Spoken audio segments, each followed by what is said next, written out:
बिस्मिल्लाहिर्रहमानिर्रहीम, अस्सलाम वालेकुम एंड गुड मॉर्निंग। आपको कहेंगे खुश आमदीद अपने शो में जिसका नाम है सुबह से आगे। मेरा नाम आयशा यूसुफ, मेरा नाम Imran Hasan. Welcome back once again, इस उम्मीद और दुआ के साथ कि आप खैरियत से हैं और तैयार हैं उस प्रेडिक्शन के लिए जो कि एनडीएमए ने प्रेडिक्शन देने वाले हैं। हाँ कर दी है। एक बड़ा शदीद किस्म का तूफान आने वाला है। प्रेडिक्शन मौजूद है, ये नहीं कह सकते अल्लाह ना करे आए। बहरहाल आपको सुबह बखैर, थोड़ी देर में बताते हैं कि क्या होने वाला है। सबसे पहले आपके आज के दिन के लिए दुआएं, अल्लाह करे आपका दिन आप पे जिंदगी के अच्छे दिनों में शुमार हो और बहुत अच्छा हो, वो हो जो आप चाहते हैं, अच्छा हो जाए। अच्छा, जरूरी नहीं है कि वही हो जो आप चाहते हैं, कुछ लोग गलत भी चाह सकते हैं ना। गलत चाह लिया तो फिर क्या होगा, कोई किसी का बुरा चाहे, अल्लाह करे वो जो आपके लिए अच्छा है। अल्लाह करे आप अच्छा सोचें और जो भी अच्छा सोच रहे हैं वो अच्छा हो जाए। देन अगर आप बारिश के लिए सोच रहे हैं कि बारिश हो जाए तो उसके लिए प्रेडिक्शन हमारे पास मौजूद है। इस्लामाबाद, पंजाब, खैबर पख्तूनख्वा, बलूचिस्तान में आज से बारिशों का इम्कान जाहिर किया गया है। आज से बारिशें हो सकती हैं। एनडीएमए ने एडवाइजरी जारी कर दिया है। लाहौर की बात कर लें, मुल्तान की बात कर लें, रावलपिंडी की बात कर लें और इस समेत पंजाब भर में बादल बरसने के इम्कानात मौजूद हैं। इसके अलावा स्वात, मानसहरा और डीआई खान से भी कुछ खबर। हाँ बिल्कुल, नॉर्थन जो हमारे एरियाज हैं और 31 मई तक ये सिलसिला जारी रह सकता है। गरज चमक के साथ बारिश हो सकती है। क्वेटा अगर चले जाएं वहाँ पे यूब है, गुजदार समेत बलोचिस्तान के जो दीगर इलाके हैं वहाँ पे भी बारिश की पेशगोई मौजूद है। आज़ाद कश्मीर और गिलगित बल्तिस्तान में भी रिपोर्टेडली कुछ अगर बारिशें होती हैं तो वहाँ पे लैंड स्लाइडिंग हो सकती है। तो इसलिए अगर आप ट्रैवल कर रहे हैं, 1-2 दिन पहले भी हमने एक वाक़या देखा, एक गाड़ी गिर गई थी, 4 लड़के उसमें थे। इस तरह के वाक़यात भी होते रहते हैं और फिर लैंड स्लाइडिंग की वजह से बड़ा नुकसान हो सकता है। So whatever your plans are, उनको अकॉर्डिंगली करें, अच्छे से करें, मोहतात होकर करें और महफूज रहें। This is very very important. बहुत ज्यादा जहाँ तक हमारा काम है तो हम तो आपको आगाह करते ही रहेंगे। इंशाल्लाह जिंदगी को आगाह करते रहेंगे, हर रोज आगे बढ़ जाते हैं। और आपको जापान की एक स्टोरी के बारे में बताते हैं। आजकल आपको पता है कि लोग सीधा जापान चलते हैं ना, क्योंकि जापान से जो खबर आई, आजकल लोग जापान नहीं जा रहे हैं घूमने फिरने, जापान नहीं जा रहे, बिल्कुल नहीं जा रहे हैं। और उसकी एक बड़ी सॉलिड रीजन भी है। उसकी बड़ी सॉलिड और इंटरेस्टिंग रीजन है। लोगों ने जापान जाना छोड़ दिया है, सयाह एकदम से रुक गए हैं। अब उसकी वजह क्या है कि एक मशहूर मज़ाहिया किताब, एक कॉमिक बुक आई है, उसमें एक बात की गई है और वो तबाहकुन पेशगोई है एक्चुअली, जो उसके अंदर मेंशन की गई कि रवां जो मौसम गर्मा है जो चल रहा है ओबियसली, इसमें मुबैना तौर पर सयाह जापान के सफर से गुरेज कर रहे हैं। एशिया के जो ममालिक हैं वहाँ से जापान आने वाली जो बुकिंग्स हैं उनमें गुज़िश्ता साल के मुकाबले में रिपोर्टेडली 50% तक कमी वाक़ई हुई है। अब आप कहेंगे कि क्यों? क्योंकि कुछ अफराद ऐसे हैं जो मजबूरी तौर पर 1999 में शाये होने वाली इस महंगा ग्राफिक नॉवल फ्यूचर आइसा, इसका नाम है आइसा को करार दिया। ये बुक है, महंगा बुक है, उसको करार दिया क्योंकि उसके अंदर कुछ पेशगोइयाँ की गई थी। इस मज़ाहिया नॉवल की मुसन्निफा रियो टैत्सो जो हैं, उन्होंने अपनी कहानी में खौफनाक ज़लज़ले का जिक्र किया था, जिसके बाद ज़बरदस्त सुनामी की लहरें जो हैं जापान को अपनी लपेट में ले लेती हैं। ये उस बुक के अंदर, आपको पता है जापान पहले भी हिट हो चुका है सुनामी और बहुत ज़्यादा तबाही भी हुई थी, तो लोग इससे भी बहुत ज़्यादा डर रहे हैं। है ये अफसानवी आफत, लेकिन लोग जो हैं वो बहुत ज़्यादा डरे हुए हैं। और उसके बारे में कहा गया कि जुलाई 2025 की तारीख लिखी गई थी इसके अंदर 1999 में। तो लोगों ने कितना सीरियस लिया इस बात को, जस्ट इमेजिन। लोग ऐसी बातों को सीरियस ले लेते हैं, फिर 2025 के हवाले से इतनी ज़्यादा प्रेडिक्शंस मौजूद हैं। कुछ तो ठीक भी हो रही हैं, हल्की फुल्की जंगों वाली जो है। अभी रिसेंट एक न्यूक्लियर वॉर होते रहेगी पाकिस्तान इंडिया की। सो मजीद इस पर आपको बताएं कि ताइवान और जनूबी कोरिया से अप्रैल के बाद से जापान की जानिब से जो एयरलाइंस बुकिंग्स हैं, इनमें नुमाया कमी देखी गई है। जबकि हांगकांग से जो परवाजें औसतन 50% की कमी उनमें रिकॉर्ड की गई है। जबकि जून के आखिर से जुलाई के आगाज तक के लिए जो हांगकांग से आने वाली हफ्तावार आमद की बुकिंग है जापान के लिए, उसमें भी 80% से ज़ायद कमी हुई है। जापानी हुकाम ने सयाहों से अपील किया है कि वो अफवाहों पर यकीन ना करें, जापान आए, इसे अपना घर समझें।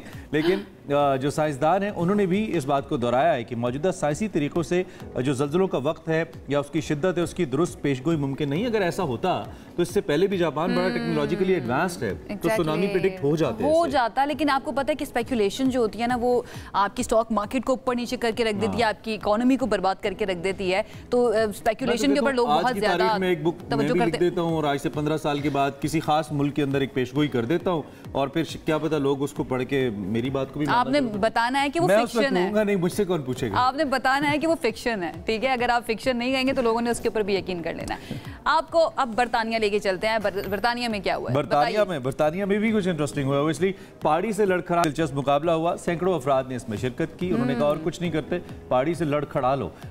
ये मुकाबला ये मुकाबला कूपर्स के अंदर हुआ। 590 फीट बुलंद पहाड़ी थी, वहां से लड़खड़ाते हुए कई खिलाड़ी नीचे आए और सबसे पहले नीचे पहुंचने वाले को इनाम मिला। मुझे लगता है ये लड़खड़ाना जो है ना, ये ऊपर से आपने नीचे की तरफ जब आना, आपका होल्ड नहीं रहता अपने ऊपर, कोई कंट्रोल नहीं रहता। आप क्या कहेंगे जो मतलब सबसे सबसे बड़ा लड़खड़ाऊ देखें इस वक्त हम दिखाते हैं, लड़खड़ाऊ कहेंगे इसको, आई डोंट नो क्या इसके लिए इंग्लिश वर्ड क्या मुझे नहीं पता, लेकिन ऊपर से जैसे भी लेकिन रोल होते हुए भी आ रहे हैं। ओह गॉड, इससे तो बहुत ज्यादा लोग जख्मी भी हुए होंगे, बहुत ही कड़ा मुकाबला है। ये आप कर सकते हैं वैसे? ये मैं कर सकूं भी तो मैं ना करूं, मतलब मुझे जान प्यारी है। और ये ओह माय गॉड, ये ज्यादा ये लड़की है लड़का है? आई एम नॉट श्योर, लड़की लग रही है, नीचे आने तक पता भी नहीं चला होगा लड़की है भाई। बहुत ही कम्पिटिटिव है, इतना ज्यादा मुकाबला जीतने का जो जज्बा है ना, वो हर किसी के अंदर अच्छा लड़का है। मुझे लगता है यही वाले थे, जिंदगी में भी लड़खड़ाया वाला लग रहा है सिर्फ चेहरे से भी पता चल रहा है। अच्छा जी, और ये जो शॉट था इनकी जिंदगी की आखिरी लड़खड़ाहट। एक और इंटरेस्टिंग स्टोरी आपको दे देते हैं, जिसके बाद एक शख्स लड़खड़ाया, दूसरे को जिम्मेदार करार दिया गया कि उसकी वजह से लड़खड़ाया, और इस वक्त जितना भी इंटरनेशनल मीडिया उसके अंदर यही चीज डिस्कस हो रही है। अच्छा, मुझे मेरे जहन में इंडियन प्रीमियर का नाम आया कि उनको भी इस मुकाबले में नरेंद्र मोदी को भी हिस्सा लेना चाहिए, लड़खड़ाए क्या पता। मुझे लगता है सबसे पहले वो पहुंचेंगे नीचे, वही जीतेंगे, क्योंकि सबसे ज्यादा गिरने में वही माहिर है। वही, और दूसरी बात क्या पता गिर के थोड़ा दिमाग ठीक हो जाए, ये भी तो हो सकता है। खैर, हम बात करें टॉम एंड जेरी नहीं है कि दोबारा सर पे डंडा लगेगा तो ठीक हो जाएंगे। एमेनुअल मैक्रोन की बात कर रहे हैं हम, फ्रांसीसी सदर है, खबरों में रहते हैं, और अब की बार बेचारे खबरों में किसी सिफारती वजह से नहीं है। वैसे उनके बड़े मसाइल हैं, उनको उनकी बीवी ने घुसा मार दी है। तो अच्छा, इनको देख के सबसे पहले मेरे जहन में जो ख्याल आया था ना, वो ये था कि चाहे आप किसी मुल्क के सदर ही क्यों ना हो, मियाँ बीवी के झगड़े के अंदर जो बीवी होती है, बात ये नहीं कि बुढ़ी होती है ना, उसका हाथ उनसे ही होता है। बात ये नहीं कि उनको बीवी ने घुसा मारा है, बात ये कि उन्होंने कहा नहीं हमने मजाक किया। वो कह रहे हैं कि we were just joking। वो कहते हैं हम पहले भी करते रहते। अच्छा, आपको पता है ना उनकी जो वाइफ है उनसे अच्छी खासी उम्र में बड़ी हैं, और ये उनकी हाई स्कूल टीचर भी रही हैं। She was 39 years old when they got married and he was 15 or 16 years old। की होगी फ्रेंच सदर ने। फ्रांस में अच्छा टाइम नहीं चल रहा, चाहे वो रफेल्स हो चाहे वो मैक्रोन हो, अच्छा टाइम नहीं चल रहा। ये आपने अच्छा वैसे वो भी तो फ्रेंच, ये आपने अच्छा याद कराया। वैसे मुझे लगता है बुरा टाइम वाकई में चल रहा है, इनको सदका देना चाहिए। मेरे ख्याल में आजकल सिर्फ फ्रेंच फ्राइज ही ठीक आ रहे हैं, बाकी और कोई चीज फ्रेंच मुझे लगता है फ्रेंच फ्राइज भी आजकल ठीक नहीं आ रहे हैं। अच्छा, इमैनुअल मैक्रोन जो है वो ये कहते हैं कि जी हम मियाँ बीवी के दरमियान जो एक फूलिंग अराउंड होती है, joking, we were just joking around. अच्छा, एक सेकंड रुको, आपको क्या लग रहा है? Look at it, look at the footage. एक सेकंड, जी रिपीट होगी, अभी आपको दिखाते हैं। एक सेकंड, अब आपसे हम पूछते हैं कि ये प्यार वाला तो नहीं लग रहा? नहीं, ये मुझे सख्ती वाला लग रहा है, क्योंकि उनको वापस जाना पड़ा, और जब उन्होंने देखा कि मीडिया देख रहा है तो उन्होंने एक हाथ भी हिला दिया था। बहरहाल जी, लेकिन जो भी हुआ है अच्छा नहीं हुआ फ्रांसीसी सदर के साथ, इमैनुअल मैक्रोन के साथ। उनकी जो वाइफ है ब्रिजिट, उनके बारे में कई कॉन्स्पिरेसी थ्योरीज जो है ना बहुत ज्यादा है, लेकिन एक चीज इसमें अच्छी भी हुई है कि जो भी हुआ है उनकी अपनी बीवी के हाथों जो कैमरा पे आए। अच्छा, तो ये भी अच्छा, लेकिन उसके बावजूद उनको बहुत ज्यादा एक्सप्लेन भी करना पड़ा, स्कैंडलाइज हो जाते हैं बहुत ज्यादा।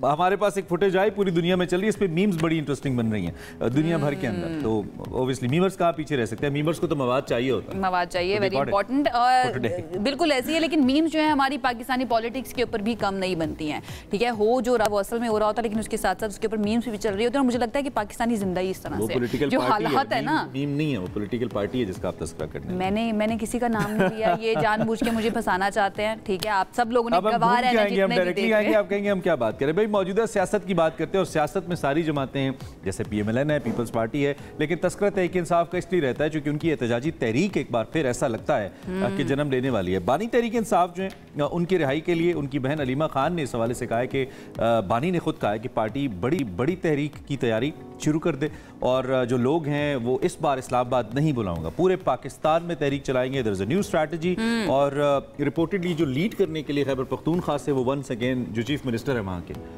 अली अमीन गंडापुर, उनके ऊपर ट्रस्ट किया गया कि वही करेंगे। अच्छा, वैसे अली अमीन के बारे में एक और भी खबर मैंने सुनी थी, अब आई डोंट नो किस हद तक वो ठीक है। लेकिन दूसरी तरफ क्योंकि हम खैबर पख्तूनख्वा की बात करें तो वहाँ पर पीपल्स पार्टी बहुत ज़्यादा एक्टिव हो चुकी है, और एहतजाज किया जा रहा है खैबर पख्तूनख्वा हुकूमत, यानी PTI की जो हुकूमत है इस वक्त खैबर पख्तूनख्वा के अंदर, उनके खिलाफ के मुबैना तौर पर करप्शन वहाँ पर शुरू हुई। और गुज़श्ता रोज़ भी पेशावर में एक एहतजाज हुआ, पुलिस के साथ तसादुम हो गया। जो पीपल्स पार्टी के कारकुन वहाँ पर मौजूद थे, सुबह बचाओ मुहिम के सिलसिले में सूबाई असम्बली चौक में यह एहतजाजी मुजाहरा था, वहाँ पर उन्होंने जलसा भी किया, और मुजाहिरीन ने खैबर रोड बंद कर दिया, रेड जोन में दाखिल होने की कोशिश की, जिसके बाद पुलिस एक्टिव हुई और पुलिस ने मुजाहिरीन पर शेलिंग की, जबकि मुजाहिरीन ने पुलिस पर पथराव भी किया। लेकिन सेनेट जो है वो भी आजकल बड़ी खबरों में, हाँ वो भी है। लेकिन इस हवाले से एक चीज प्रूव हो जाती है कि जो भी पार्टी जहाँ पे पावर में है ना, वहाँ पे उसको दूसरी पार्टी की राइट्स का ख्याल नहीं होता। PTI यहाँ पे अपने राइट्स के लिए रोती है कि हमें मिलने नहीं दिया जाता बानी PTI से, या हमें एहतजाज नहीं करने दिया जाता। यही एहतजाज अब खैबर पख्तूनख्वा खा में होता है, तो पीटीआई भी पीपल्स पार्टी की वर्कर के साथ वही करती है जो पीपल्स पार्टी या नून लीग इस्लामाबाद में उनके वर्कर के साथ। नो डाउट और दोनों के पास जवाब भी मौजूद है। जहाँ पे हमारे पास पावर है वहाँ पे हम खुल के सामने आ जाते हैं। हमसे मुराद हमारी पॉलिटिकल पार्टीज हैं। खैर, आपने सेनेट का जिक्र किया, क्यों किया? सेनेट का जिक्र इसलिए किया है कि इसकी वजह अवामी नेशनल पार्टी के सदर एमल वली खान और PTA chairman major general retired Hafeezur Rehman के दरमियान फंक्शनल कमेटी में एक नोक झोंक हुई, जिसके बाद एमल वली खान ने उनकी जानिब से जिरगा कबूल कर लिया और बादशाह खान मरकज में होने वाली मुलाकात में इख्तिलाफात खत्म करने पर राजी भी हो गए। जिरगे के अंदर जाके उन्होंने कहा कि लुकमान क्या कर रहे हैं। अच्छा, वो भी नजर आ रहा है, इंटरेस्टिंग। अच्छा, खैर हम इस पे तजिया ले लेते हैं। मैंने देखा नहीं, अब मैं फुटेज इंटरेस्टिंग। जिरगे में वो गए, मतलब लाहौर से जिरगा गए, हो सकता है फैसला साजी में मौजूद हों। This is something interesting. हमारे साथ आमिर ज़ियाद साहब मौजूद हैं, सीनियर सहाफ़ी और तजियाकार। उनसे जरा राय लेते हैं। आमिर भाई हमें बस कभी कभी झलक दिखाते हैं फिर गायब हो जाते हैं। आमिर साहब, good morning, how are you? कैसे हैं आप? ठीक ठाक हैं जी, गुड मॉर्निंग। और उस सुबह चालू होना आपकी तरह बड़ा मुश्किल काम है, फरमाइए। बस सर, जहाँ में बसूरत खुर्शीद वो कहते हैं ना, जीते हैं, इधर डूबे उधर निकले, उधर डूबे इधर निकले, तो यही है। आप देख रहे होंगे, ऑब्जर्व कर रहे होंगे सियासी सूरत हाल डेफिनेटली। क्या तज्ज़िया है आपका? ये जो ताज़ा तरीन डेवलपमेंट्स हो रही हैं, तहरीक इंसाफ दोबारा से तैयारी कर रही है एहतजाज की, मुलाकात का मामला भी तातुल का शिकार है, क्या कहेंगे? देखिए, नवंबर से अगर आप देखें तो जब उन पर क्रैकडाउन हुआ तो उन्होंने आखिरी बार एहतजाज किया था, तो पीटीआई एक तरह का शॉक में थी, इनर्शिया का शिकार थी।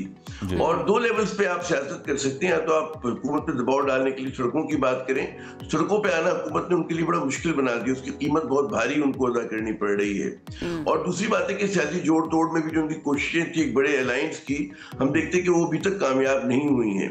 तो ज़ाहिर है कि उनको रिव्यू करने की जरूरत है कि उनके एहतजाज अगर करेंगे तो क्या वो कर सकते हैं, उसकी नौयत क्या होगी, उसकी हिकमत अमली क्या होगी, हुकूमत उनसे किस तरह से निपटेगी, ये उनके सामने सवालिया निशान है। लेकिन यकीनन 6 माह का अरसा गुजर गया जिसमें पीटीआई जो है कोई मतलब है कि हुकूमत पे मजीद दबाव डालने के लिए कोई काम नहीं कर सकी। तो हुकूमत ज़ाहिर है कि वो ठीक है, हो सकता है कि गैर मकबूल हो सकता है कि उसके पास लेजिटिमेसी ना हो, लेकिन वो सब दबाव का शिकार नहीं है जिस तरह शुरू में हुआ करती थी। तो देखिए कि पीटीआई क्या वाकई जो है कोई तजाजी मुहिम जो है वो चला सकेगी। जो भी आप बता रहे थे अपने इब्तदाई कलमात में कि उन्होंने हिकमत अमली बदली है कि जनाब बजाय एक शहर के पूरे मुल्क में जो है एहतजाज हो, तो वो मेरे ख्याल में ज्यादा मुनासिब होता है। उसमें ये नहीं होता कि आपको ग्रैंड इवेंट करना होता है, जाके बैठना होता है। आप 200 का भी मुजाहरा कर सकते हैं, 400 का भी कर सकते हैं, और एक उसका तसलसल अगर आप जारी रखते हैं और रोज कहीं लाहौर में आपने कर दिया, कराची में कर दिया, सड़क बंद हो गई 2-4 घंटे को, ये सियासी जमात बिल्कुल। इसकी इफेक्टिवनेस के बारे में ही मैं जानना चाह रही थी आपसे, आपने खुद ही बता दिया। अब दबाव बरकरार रखने के लिए गवर्नमेंट के ऊपर व्हाट डू यू थिंक, सिर्फ कंसिस्टेंसी जरूरी है पीटीआई की तरफ से इस एहतजाज की मुख्तलिफ शहरों में, या फिर तादाद भी बहुत ज्यादा मैटर करेगी कारकुनों की? देखिए, पहला तसलसल बहुत जरूरी होता है। आप 3 बरस से मुजाहिमत कर रहे हैं, ज़ाहिर थकन आ जाती है। हुकूमत ने हर तरह के अपने टैक्टिक इस्तेमाल किए हैं, जबर भी किया है, पार्टी को तोड़ा भी है, उनसे इंतखाबी निशान भी ले लिया है, जुडिशल मुतनाज़ रिफॉर्म्स भी किए हैं, तो सारी चीज़ें उनके खिलाफ हुई हैं। और पीटीआई का अगर देखा जाए तो उनके लिए ज़मीन को तंग कर दिया गया। लेकिन मेरे को यहाँ पे सवाल है, अभी आप केपी के भी बात कर रहे थे कि पीपल्स पार्टी ने मुजाहरा किया। हमें पता होना चाहिए कि जी मुल्क के ऊपर जो है बड़ा गंभीर मसला है, भारत की जारहाना अज़ाइम हमारे खिलाफ खत्म नहीं हुए और हमारी सियासी जमातें वही पेटी पॉलिटिक्स कर रही हैं। हुकूमत बजाय इसके कि आप एक इत्तेफाक राय बिल्ड करें, हुकूमती जमातें जिसमें पीपल्स पार्टी भी आती है, और आप पीटीआई को जो है एक मेन स्ट्रीम में आने की जगह दें, लेजिटिमेट उसका राइट दें, और पीटीआई भी उसी हिसाब से उसका जवाब दे। हम अभी तक उस तरह से लड़ रहे कि जी इट इज नॉर्मल, कल को भारत जो है दोबारा आप पे चढ़ दौड़ेगा। भारत ने डिप्लोमेटिक ऑफेंसिव किया हुआ है, वो बहुत ही जख्मी है, और वो दोबारा कोई आपके खिलाफ साजिश करेगा बिला वास्ता। वो आपके मुल्क में रोज दहशतगर्दी कर रहा है। उस पर मुझे अपनी सियासी जमातों की हिकमत अमली पे बड़ा इतराज है। मुझे पता है ना, पीपल्स पार्टी ने अब एक बड़ी मज़ाक़ खेज़ सी बात है कि आप केपी में बेरोजगारी के खिलाफ, आप जो है लाकानूनियत के खिलाफ मुजाहरा करें, आप करप्शन के खिलाफ मुजाहरा कर रहे हैं। सिंध में क्या दूध और शहद की नहरें बह रही, मेरा ये सवाल है। सिंध में जो बदनवानी इसका मकसद भी समझ नहीं आ रहा है ना आमिर ज़ियाद साहब कि ये महाज क्यों खोला जा रहा है। अच्छा, बानी पीटीआई जो है उन्होंने एक बड़ा इंपॉर्टेंट बयान दिया है और बड़ा मानी खेज भी लग रहा है, वो ये कि विकेट के दोनों जानिब जो खेल रहे हैं ना, उनको नहीं छोड़ा जाएगा और उनकी नज़र है उन पर। किस जानिब इशारा कर रहे हैं वो बानी पीटीआई? देखिए मैं स्पेकुलेट नहीं करूंगा, लेकिन एक हकीकत है कि देखिए इस मुल्क में एस्टेब्लिशमेंट एक हकीकत है, और पीटीआई में मैं किसी की नीयत पे शुबा नहीं करता। पीटीआई में ऐसे लोग होंगे जो चाहते होंगे कि एस्टेब्लिशमेंट से मामला तय हो जाएंगे। पीटीआई को सियासत करनी है, यहाँ पर पावर मैट्रिक्स की सियासत करनी है, तो एस्टेब्लिशमेंट के साथ उसको किसी हमआहंगी की जरूरत है। तो ये अपनी अपनी नुक्ता नजर का फर्क है कि एक तरफ हार्डलाइनर्स है जो कहते हैं मैं टकराना है, लड़ना है, एक तरफ वो है कि जो कहते हैं मैं बातचीत करके रास्ता निकालना है। किसी भी सियासी जमात में दोनों ख्यालात हो सकते हैं और होने चाहिए, लेकिन अब पीटीआई को जब अपनी अगली एहतजाजी तहरीक में जाती है, वो ये हदफ तय कर ले कि हमें करना क्या है। हमें एस्टेब्लिशमेंट के खिलाफ बात खड़ा करना है जो मेरे ख्याल में फायदेमंद नहीं होगा, या हमें हुकूमत के अंदर जो इख्तिलाफात हैं, मतलब उसमें पीपल्स पार्टी नून लीग पे आपको निशाना बनाने, तो उनको अपनी लाइन और लेंथ देखनी होगी। अगर लाइन और लेंथ उन्होंने साबित रखी तो फिर मेरे ख्याल में जो है उनके मसाइल में इजाफा। अगर line and length Mohammad Aamir वाली हुई जो उनकी थी कलंदर्स के खिलाफ, तो फिर तो रन्स पड़ जाएंगे। सही कह रहे हैं। अच्छा, मेरे अगले सवाल के दो हिस्से हैं। एक तो ये कि लीडरशिप ज़रूरी होती है किसी भी एहतजाजी तहरीक के लिए, वर्कर को गाइड करने के लिए या लीड करने के लिए कि उसने क्या करना है। पंजाब में तो कोई फाल लीडरशिप तहरीक इंसाफ की है नहीं। आपने जैसे कहा ज़ेर एताब है पार्टी, तो फिर क्या इस सूरत में, इस पॉइंट ऑफ व्यू से अगर देखें तो ये एहतजाज फिर कामयाब हो सकता है? क्योंकि पंजाब का एक्टिव होना बड़ा ज़रूरी है। एक तो ये सवाल है, और दूसरा हम जो तस्करा कर रहे हैं इस वक्त सारी सूरत हाल का कि दोबारा एहतजाजी तहरीक की तरफ तहरीक इंसाफ जारी है, तो क्या इसका मतलब हम ये समझें कि अब वो उनकी जो मुज़ाकरात की दावतें हैं जो बिटवीन द लाइन्स वो देते रहे हैं कि हम तैयार हैं, हमसे बात करें, वो मुकम्मल नाकाम हो चुकी हैं, कोई बात नहीं हो रही, they are again going to the roads? देखिए वो अपना एहतजाज के बारे में सोच रही है। मुझे नहीं लगता कि भी ऐसे हालात हैं कि वो एहतजाज पे जा पाएंगे। वो आपने मतलब हलीमा खान साहिबा को बताया कि एहतजाज की बात करी, इमरान खान की ख्वाहिश होगी, लेकिन क्या उनकी पार्टी तैयार है? मारूजी हालात उनके हक में हैं? क्या वो फिर दीवार से सर मारने के लिए जा रहे हैं? उनको सोचना होगा। एहतजाज का कहना आसान होता है, एहतजाज करना जो होता है सस्टेन तरीके से एक चैलेंजिंग काम है, आज के हालात में बड़ा मुश्किल है। तो यहाँ पर वो जो इब्तदाई कलमात आप लोगों ने कहे थे कि एहतजाज होगा या करने की तैयारी है, तो मैं उस पर जरा सा स्केप्टिकल हूँ। मुझे नहीं लगता कि हालात अभी हैं। अभी आप देखें पोलिटिकल एस्टेब्लिशमेंट इस मुल्क की नून लीग और पीपल्स पार्टी, इस मुल्क की हलीमा खान साहिबा ने कह दिया ना, वो तो सबसे बड़ा प्रॉब्लम तो पाकिस्तान की इतनी बड़ी पार्टी है, मैं सबसे बड़ी पार्टी भी इसलिए कह सकता हूं क्योंकि रूलिंग पार्टी भी रही है और फिर वोट बैंक भी बहुत बड़ा है, लेकिन उसमें लीडरशिप इतनी ज्यादा लीडर्स के अंदर वो कहते हैं डिफरेंट फॉर्मेशंस हैं। अब ये जिस एंगल को हम डिस्कस कर रहे हैं हम और आप, वो हलीमा खान साहिबा की तरफ से आया, वो पता नहीं कितना ऑफिशियल है, लेकिन आया है कि पार्टी की जो है ना वो एहतजाज की तैयारी करी जी। जो इमरान खान के चाहने वाले हैं वो यकीनन समझेंगे, घर वाले परेशान हैं, इमरान खान बड़ी मुश्किल में है, उन्हें गर्मी में रखा हुआ है, इंसानी हकूक की बहुत सारे लोग इल्जाम लगाते हैं कि खिलाफ वर्जी हो रही है और बड़ी ट्रिवियल केसेस पे रखा हुआ है। इस पे कोई इनकार नहीं होना चाहिए कि विक्टिमाइजेशन की इंतहा है, मानना चाहिए हमको, लेकिन ये एक होना ज्यादती होना एक अलग चीज है। और तीसरी दुनिया में ऐसा बहुत कुछ हुआ, इलेक्शंस में हुआ, आपने देखा उसके प्री पोल रिगिंग हो गई, कुछ भी नहीं हुआ इस मुल्क के अंदर। तो ये इनको सोचना पड़ेगा हम इस पोजीशन में है या नहीं है। ख्वाहिश करना एक अलग चीज होती है, उस ख्वाहिश को अमली जामा पहनाना जो है वो बिल्कुल अलग चीज होती है। तो मुझे इसमें बड़े इम्तिहान नजर आते हैं। पीटीआई इस वक्त जो है इतनी तैयार नहीं है कि ये वर्ल्ड कप का मैच जो है फाइनल खेल सके। तो जैसा one quick answer to that जो मैंने पूछा, क्या मुज़ाकरात के दरवाजे लगता है आपको कि बंद हो गए हैं, कोई जवाब नहीं आ रहा, कुंडी नहीं खुल रही है अंदर से, इसलिए दोबारा एहतजाज की तरफ जा रही है पार्टी? हुकूमत इमरान जो है वो इस वक्त मुज़ाकरात में इंटरेस्टेड नहीं है, उसको क्या जरूरत है करने की। सही है, ठीक है। पीटीआई की जो मुश्किल है वही उसकी बका है, ठीक है। तो भी कोई दबाव नहीं कि वहां तो फिर ज़ियाद साहब हुकूमत इंटरेस्टेड किस में है इन द एंड? अगर आप इस पे भी कमेंट कर दें, इस वक्त जो गवर्नमेंट की प्रायोरिटीज़ हैं, वज़ीर-ए-आज़म शहबाज शरीफ गए हुए हैं 4 मुल्कों के दौरे पर, तुर्की के बाद वो ईरान पहुंच गए हैं, आपको ये प्रायोरिटी में नज़र आ रहा है या इस वक्त बिल्कुल ठीक स्ट्रैटेजी आपको नज़र आ रही है गवर्नमेंट की? देखिए, पहली बात ये कि हुकूमत की स्ट्रेटजी है कि अपने जो हुकूमत को दबाव दे और उसके लिए वो कुछ भी करने के लिए तैयार है। अब भारत ने एक जंग मुसल्लत कर दी है तो उसका कहीं ना कोई जवाब भी देना है। मगर मैं ये समझता हूँ, देखिए वाज़े हो कि नून लीग का जो ट्रैक रिकॉर्ड है ये भारत के साथ अपीसमेंट कर रहा है माजी में, और यहाँ पर जो भी कारवाई नुमाया अंजाम दिए पाकिस्तान ने, हमारी मिलिट्री एस्टेब्लिशमेंट एयरफोर्स ने, मिलिट्री ने किए हैं, नेवी ने किए हैं, ये आपको फाइन लाइन नजर आनी चाहिए। और जब भी आप देखें नवाज शरीफ साहब ने एक लफ्ज नहीं बोला इसके हवाले से, एक जुमला नहीं बोला। लेकिन जिनका नाम आप ले रहे हैं उन्होंने क्रेडिट प्राइम मिनिस्टर को दिया, उनके फैसले थे। उन्होंने कहा कि स्पेलिंग उन्होंने की थी, फिर प्लानिंग अगर उन्होंने की थी तो फील्ड मार्शल का जो इजाज़ है वो क्यों दिया गया जनरल मुनीर साहब को, आसिम मुनीर साहब को? तो बड़ा एक अजीब व गरीब वहाँ पे एक वो है, और समझता हूँ कि वो लोग अलाइन नहीं है इस बात के ऊपर। देखिए द बेस्ट पार्ट वाज जो आपने शुरू में आमिर साहब बात की है ना कि इस वक्त सियासी जमातों को अपनी सियासी हिकमत अमली पे गौर करना चाहिए, आपस में फिल वक्त किसी किस्म के इख्तलाफ को रोक कर पाकिस्तान को जो नेशनल इंटरेस्ट है, जो स्टेट का इंटरेस्ट है, उस पर देखना चाहिए। That is very very important. और आप जैसे सीनियर सहाफ़ी से जाहिर बात है ये तवक्को की जा सकती है कि इतनी जिम्मेदाराना बात ही की जाए। थैंक यू वेरी मच, आपने वक्त दिया। कल सुबह आप हमारे साथ मौजूद थे, इस सूरत तज्जिया हमारे सामने रखा। आमिर ज़िया साहब पाकिस्तान की सियासी सूरत हाल पे बात कर रहे थे, और उम्मीद है कि हालात बेहतर हो। उम्मीद है, दुआ है, उम्मीद से ज़्यादा दुआ है कि हालात बेहतर हो। एक ब्रेक की तरफ जाते हैं, ब्रेक से वापस आएंगे, मज़ीद बात करेंगे।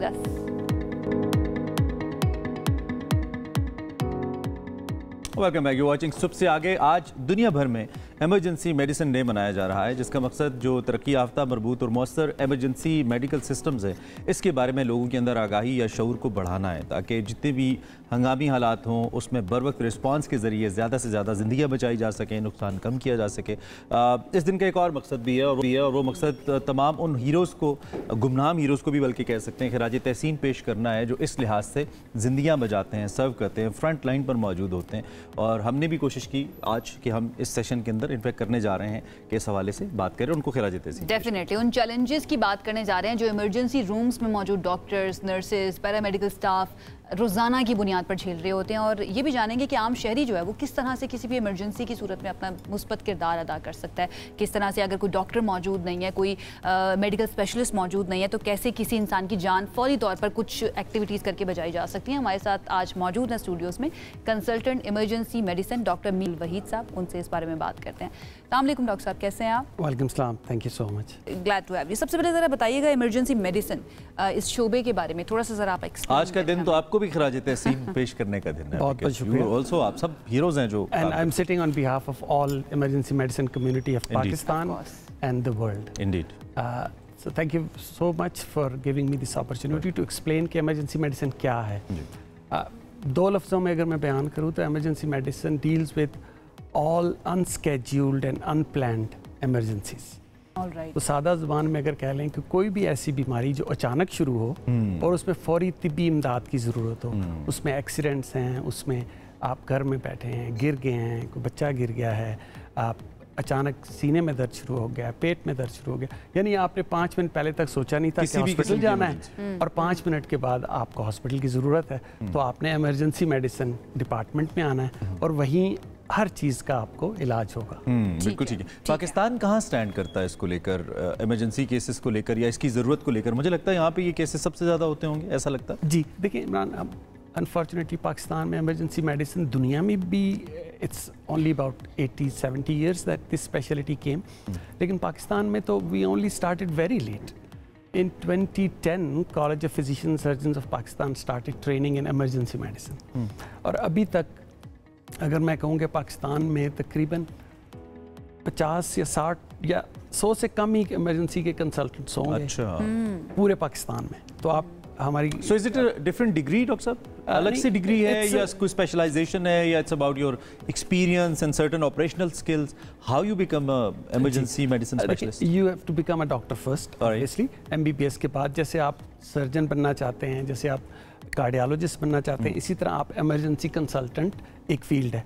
पाकिस्तान में पहले ये अवेलेबल नहीं थी, अब इसकी ट्रेनिंग शुरू हो चुकी है। ये 5 साल की ट्रेनिंग है, इसमें भी FCPS होता है, जो आप पहले पार्ट 1 करते हैं, फिर पार्ट 2 करते हैं और फिर ट्रेनिंग होती है। तो it's all about what do you want to do in life, and what thrills you, what excites you, what brings adrenaline out of you. तो ये एक लाइफस्टाइल चॉइस होती है कि I want to be an emergency consultant. एक MBBS doctor जो कि emergency specialist नहीं है और एक इमरजेंसी स्पेशलिस्ट, दोनों के अंदर फ़र्क एक अब ट्रेनिंग का रह जाता है या फिर एक डॉक्टर भी जाके प्रैक्टिस कर सकता है इमरजेंसी के? नहीं, देखिए हमारे प्रॉब्लम पाकिस्तान के सिस्टम में ये है कि हम सबसे जूनियर डॉक्टर्स को इमरजेंसी में ला के खड़ा कर देते हैं, जबकि सारी दुनिया में जो सबसे सीनियर लोग होते हैं they actually come and stay in the emergency department and there is a pathway to become a consultant or a specialist in emergency medicine. तो ट्रेनिंग की ज़रूरत होती है। अनफॉर्चुनेटली हमारे यहाँ सबसे ज़्यादा जो जूनियर है उसको कहते हैं कि आप चले जाओ वहाँ। जी जी ऐसे ही है, ये हम पिम्स चले जाएं, मैंने खुद एक्सपीरियंस किया वहाँ पे सबसे जूनियर जो ट्रेनी डॉक्टर्स होते हैं जी वो इमरजेंसी में। ये तो बड़ा अलार्मिंग ट्रेंड है, ये तो बड़ा गलत ट्रेंड है किसी की हेल्थ को लेकर, और मिस हैंडल भी होते हैं केसेस पे, लवाहिकीन एहतेजाज कर रहे होते हैं। बिल्कुल, कोई पाथ वे है आज जो हम यहाँ बैठे हैं इसीलिए बैठे हैं कि we want to bring this awareness within the government and within general public कि आप लोग भी डिमांड करें कि इमरजेंसी के कंसल्टेंट्स होने चाहिए उस इमरजेंसी डिपार्टमेंट में जो आपकी लोकेलिटी में है। अब अगर इस्लामाबाद की बात करें तो आई वुड से कि सिर्फ 2 या 3 प्राइवेट हॉस्पिटल्स हैं जहाँ पे इमरजेंसी के कंसल्टेंट्स हैं, वरना गवर्नमेंट के किसी भी हॉस्पिटल में आपको अभी तक प्रॉब्लम है। डॉक्टर साहब, सीनियर डॉक्टर्स इमरजेंसी में काम भी तो नहीं करना चाहते ना? नहीं, क्यों नहीं करना? विद द टाइम मुझे ऐसा लगता है कि जो आप सीनियर होते जाते हैं, जब जो आपका ग्रेड एक्सपीरियंस इंप्रूव होता जाता है, तो seeing your stature, you just don't want to sit in emergency. I mean, you should have a. And to counter this, I tell you कि emergency medicine का डॉक्टर तो होता ही emergency में है, और सबसे अच्छी बात आपको बताऊं कि वो लोग प्राइवेट प्रैक्टिस नहीं करते, they are dedicated to the emergency department themselves. वो सारा दिन वहीं होते हैं, अपने जूनियर्स को ट्रेन करते हैं। लेकिन असल मसला ये कि हमारे पास अभी तक वो अवेयरनेस नहीं आई गवर्नमेंट लेवल पे कि हमें ये स्पेशलिटी ज़रूरत है। आप गवर्नमेंट की बात करें डॉक्टर साहब, बार गवर्नमेंट का कितना ज़्यादा रोल होता है ये डिसाइड करने के लिए कि यहाँ पर जूनियर डॉक्टर जाएगा या फिर सीनियर डॉक्टर को यहाँ पर होना चाहिए? डिसीजन मेकिंग में गवर्नमेंट कितनी ज़्यादा इन्वॉल्व? देखिए, डिसीजन मेकिंग में जब आप पॉलिसी में ये लेके आएंगे कि हर हॉस्पिटल में एक इमरजेंसी कंसल्टेंट होना चाहिए, तो then you will go and look for resources, आप ट्रेनिंग की अपॉर्चुनिटीज पैदा करेंगे। अभी करंटली ये हो रहा है कि हम ज़्यादा से ज़्यादा 15 या 20 फेलोज पैदा कर रहे हैं एक साल में, और वो सारे के सारे पूरी दुनिया में इतनी डिमांड है, एवरीबडी टेक्स देम अवे। और आप किसी भी गवर्नमेंट हॉस्पिटल में बाहर चले जाते हैं। एग्जैक्टली, तो इतनी ज़्यादा डिमांड है इस फील्ड की कि हमें खुद से एक तो नंबर ऑफ ट्रेनिंग पोजीशंस बढ़ानी पड़ेंगी, प्लस इसको अवेयरनेस जब तक नहीं आएगी कि ये भी एक कंसल्टेंट है जिसकी हमें ज़रूरत है। अच्छा, एक ये भी होता है ना कि when you are taking a career path, being doctor और बीइंग मेडिकल स्पेशलिस्ट या प्रोफेशनल, उसमें आपने भी देखना होता है कि मेरे लिए क्या बेनिफिशियल है। ऑब्वियसली आपने अपने फाइनेंसेस देखने हैं, आप इतनी महंगी मेडिकल की पढ़ाई करके आ रहे हैं, इतनी मेहनत करके, तो क्या एक इमरजेंसी कंसल्टेंट के लिए करियर को लेकर, फाइनेंसेस को लेकर भी उतने पर्क्स एंड प्रिविलेजेस हैं कि हमारे जो यंगर डॉक्टर्स हैं वो उसको अडॉप्ट करें, इस साइड पे आएँ, ऐसा है या इसमें भी चेंजेस की ज़रूरत है? देखिए, इसमें ये उस तरह की फील्ड नहीं है जिसमें आप दिन को काम करेंगे फिर रात को क्लिनिक में भी बैठ जाएंगे। Okay, this is not that kind of a field. Exactly. It's a 24/7 It's more of a passionate thing. It's a passionate thing. If you like that lifestyle where you have to do life and death decisions in minutes and you enjoy that, then this is the field for you, and that sometimes you don't weigh that financially. और doctor साहब, अगर if you want to earn, then this is not the field for you. अगर किसी की priority earn करना है that much कि वो प्राइवेट भी प्रैक्टिस करना चाहते हैं, then हॉस्पिटल में भी करना चाहते हैं, then this is not the right field for you.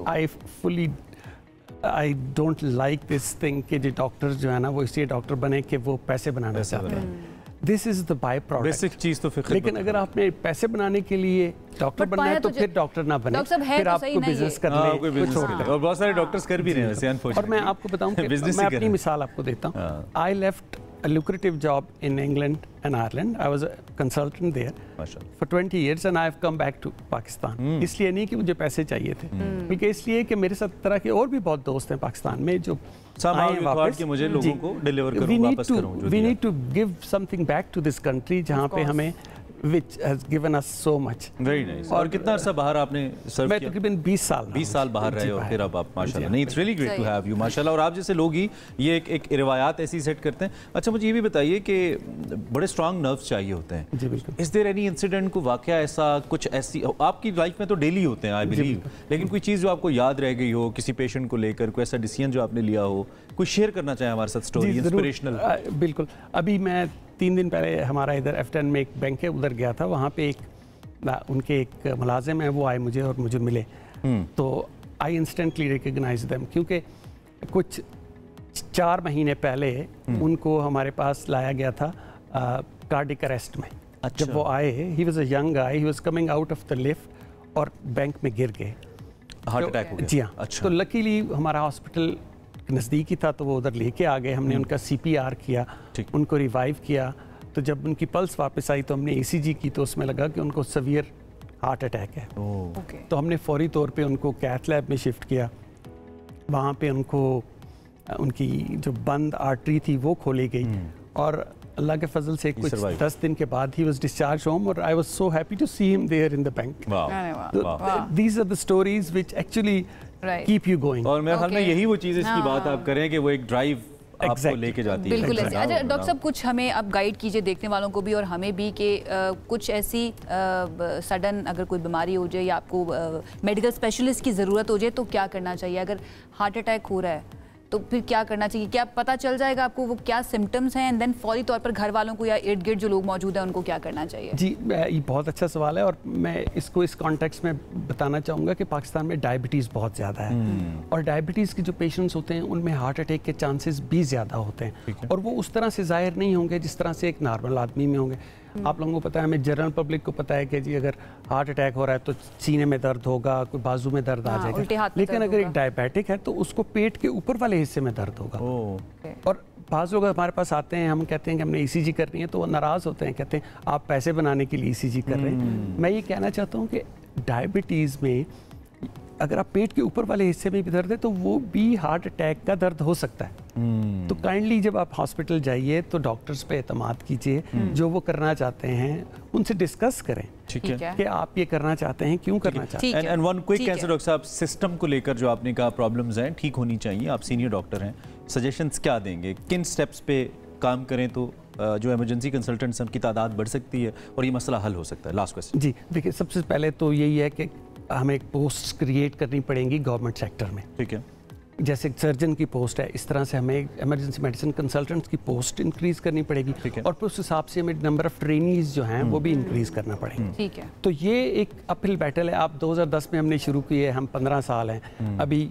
आप समझें कि हमारे जैसे मैंने बताया 100 से कम ग्रेजुएट्स अभी तक हुए इसके ऊपर काम तो, करने की लेकिन अल्हम्दुलिल्लाह अभी तक 400 ग्रेजुएट्स हैं जो पाइपलाइन में। वो एहतियाती तदबीर जो रह गई थी वो बतानी है आपने, अगर वो फील हो रहा हो कि हार्ट अटैक हो रहा है तो क्या करना चाहिए? जी, तो उसमें फौरी तौर पे जो है आप अगर घर में एस्प्रिन वगैरह है तो आप एक एस्प्रिन की गोली ले सकते हैं और अगर आप हॉस्पिटल के नज़दीक है तो फ़ौरन हॉस्पिटल उनको ले जाया, टाइम ना ज़ाया किया और ये ना सोचा जाए कि ये जो इनडाइजेशन है या मैंने कुछ खा लिया है, इस अपर पेट के ऊपर वाले हिस्से का जो दर्द है इसको सीरियसली लें प्लीज। ठीक है, अगर आप डायबिटिक हैं तो खास तौर पे। जी खास। ठीक है डॉक्टर साहब, thank you very much once again. आपको बहुत ज़्यादा आज के दिन के हवाले से हमारी बेस्ट विश, आपकी एफर्ट्स और आपके बिहाफ पे सारी आपकी जो कम्युनिटी है उसको बहुत सारा हमारा खिराज तहसीन है। आप हमारे अनसंग हीरोज़ है। वी नो आप इतने मुश्किल औकात के अंदर कैसे काम करते हैं, कैसे आप ओवरनाइट्स लंबी लंबी शिफ्ट्स करते हैं और फिर इमरजेंसी के अंदर रहते हुए, जैसे डॉक्टर साहब ने कहा कि इन सेकंड्स और minutes you have to take life and death decisions.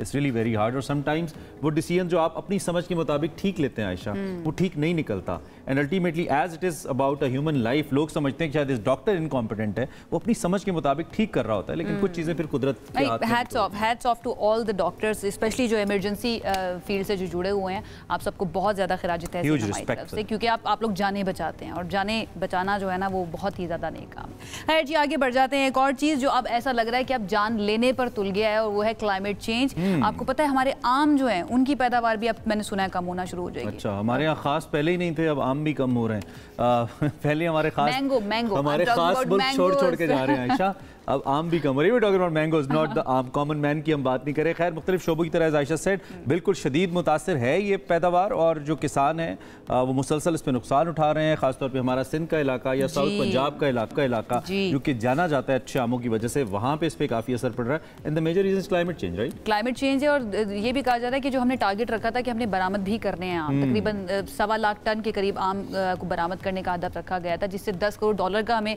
ज़र मुबादला मिलता। लेकिन अब खदशा ये है कि इस क्लाइमेट चेंज की वजह से एक तो हमारी पैदावार भी बहुत ज़्यादा मुतासिर होगी और पैदावार की वजह से जो टारगेट हमने रखा है वो भी हम पूरा नहीं कर पाएंगे। अब इसकी रीज़न क्या है, इसके लिए किया जा रहा है पाकिस्तान के अंदर, क्या हम तैयार हैं? अगेन मुझे लगता है रोज़ाना हमें इसको डिस्कस करना चाहिए क्लाइमेट चेंज को, कि हर शोबे को ये मुतासिर भाई बात अब आमों तक आ गई है तो this is getting personal now. आमों वाला कोई मजाक नहीं है, क्लाइमेट चेंज ये नहीं होना चाहिए।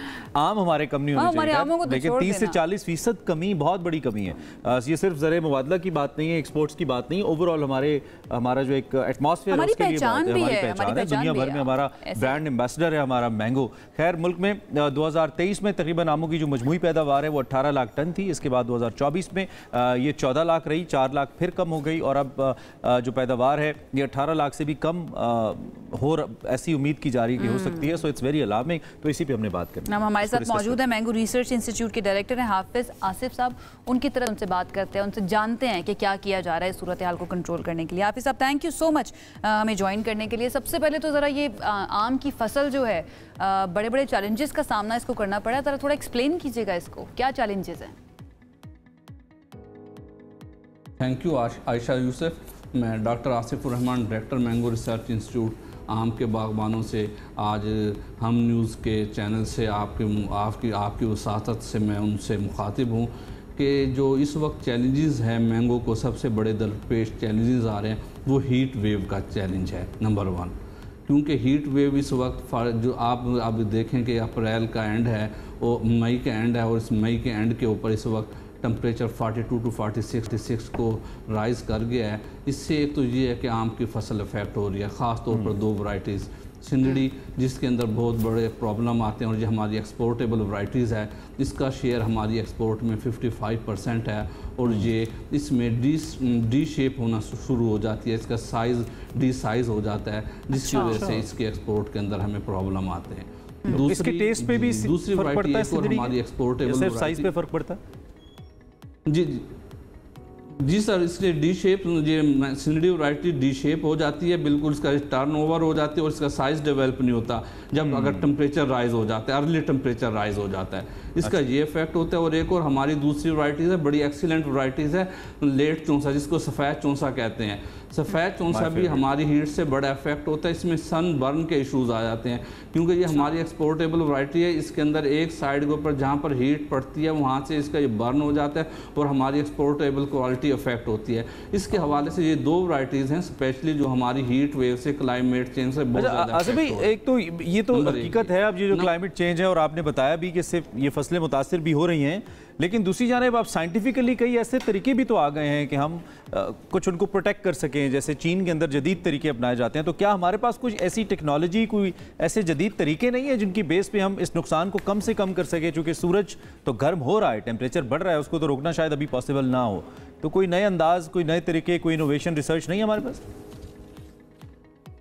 जी डेफिनेट है कि हम इस क्लाइमेट चेंज के ऊपर ओवरकम करने के लिए बहुत सारी हमने टेक्निक्स अडाप्ट की हैं। जैसे अगर क्लाइमेट चेंज के अंदर फॉगी कंडीशन डेवलप हो जाती है, हमारी क्लाइमेट चेंज में मुख्तलिफ प्रॉब्लम्स आ रहे हैं। एक फॉगी कंडीशन सेवेयर विंटर आ जाता है, फिर हमारा एक्सटेंडेड विंटर हो जाता है, इसी तरीके से हीट वेव के प्रॉब्लम्स आते हैं, इसी तरीके से फिर मूनसून अर्ली आ जाता है। ये तमाम चीज़ें हमें क्लाइमेट चेंज में इफेक्ट कर रहे हैं और हमने इन चीज़ों के ऊपर ओवरकम करने के लिए, जैसे एक्सटेंडेड विंटर या फॉगी कंडीशन आ गई थी 2022 में, तो हमने उसको ऊपर ओवरकम करने के लिए अर्ली फ्लावरिंग जैसी टेक्निक्स को अडॉप्ट किया। टेक्नोलॉजी के बारे में तो हाफिज साहब कह रहे हैं कि वो मौजूद है, लेकिन क्या अपने तौर पर भी ये आम की फसल जो है अडॉप्ट कर रही है, ये जो मौसम के अंदर तब्दीलियां आ रही हैं इसको?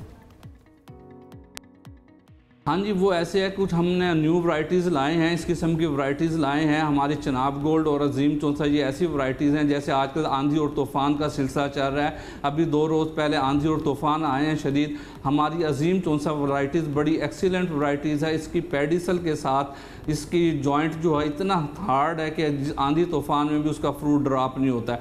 ये क्लाइमेट चेंज के लिए एक एक्सीलेंट वैरायटी है, अजीम चौंसा वैरायटी है।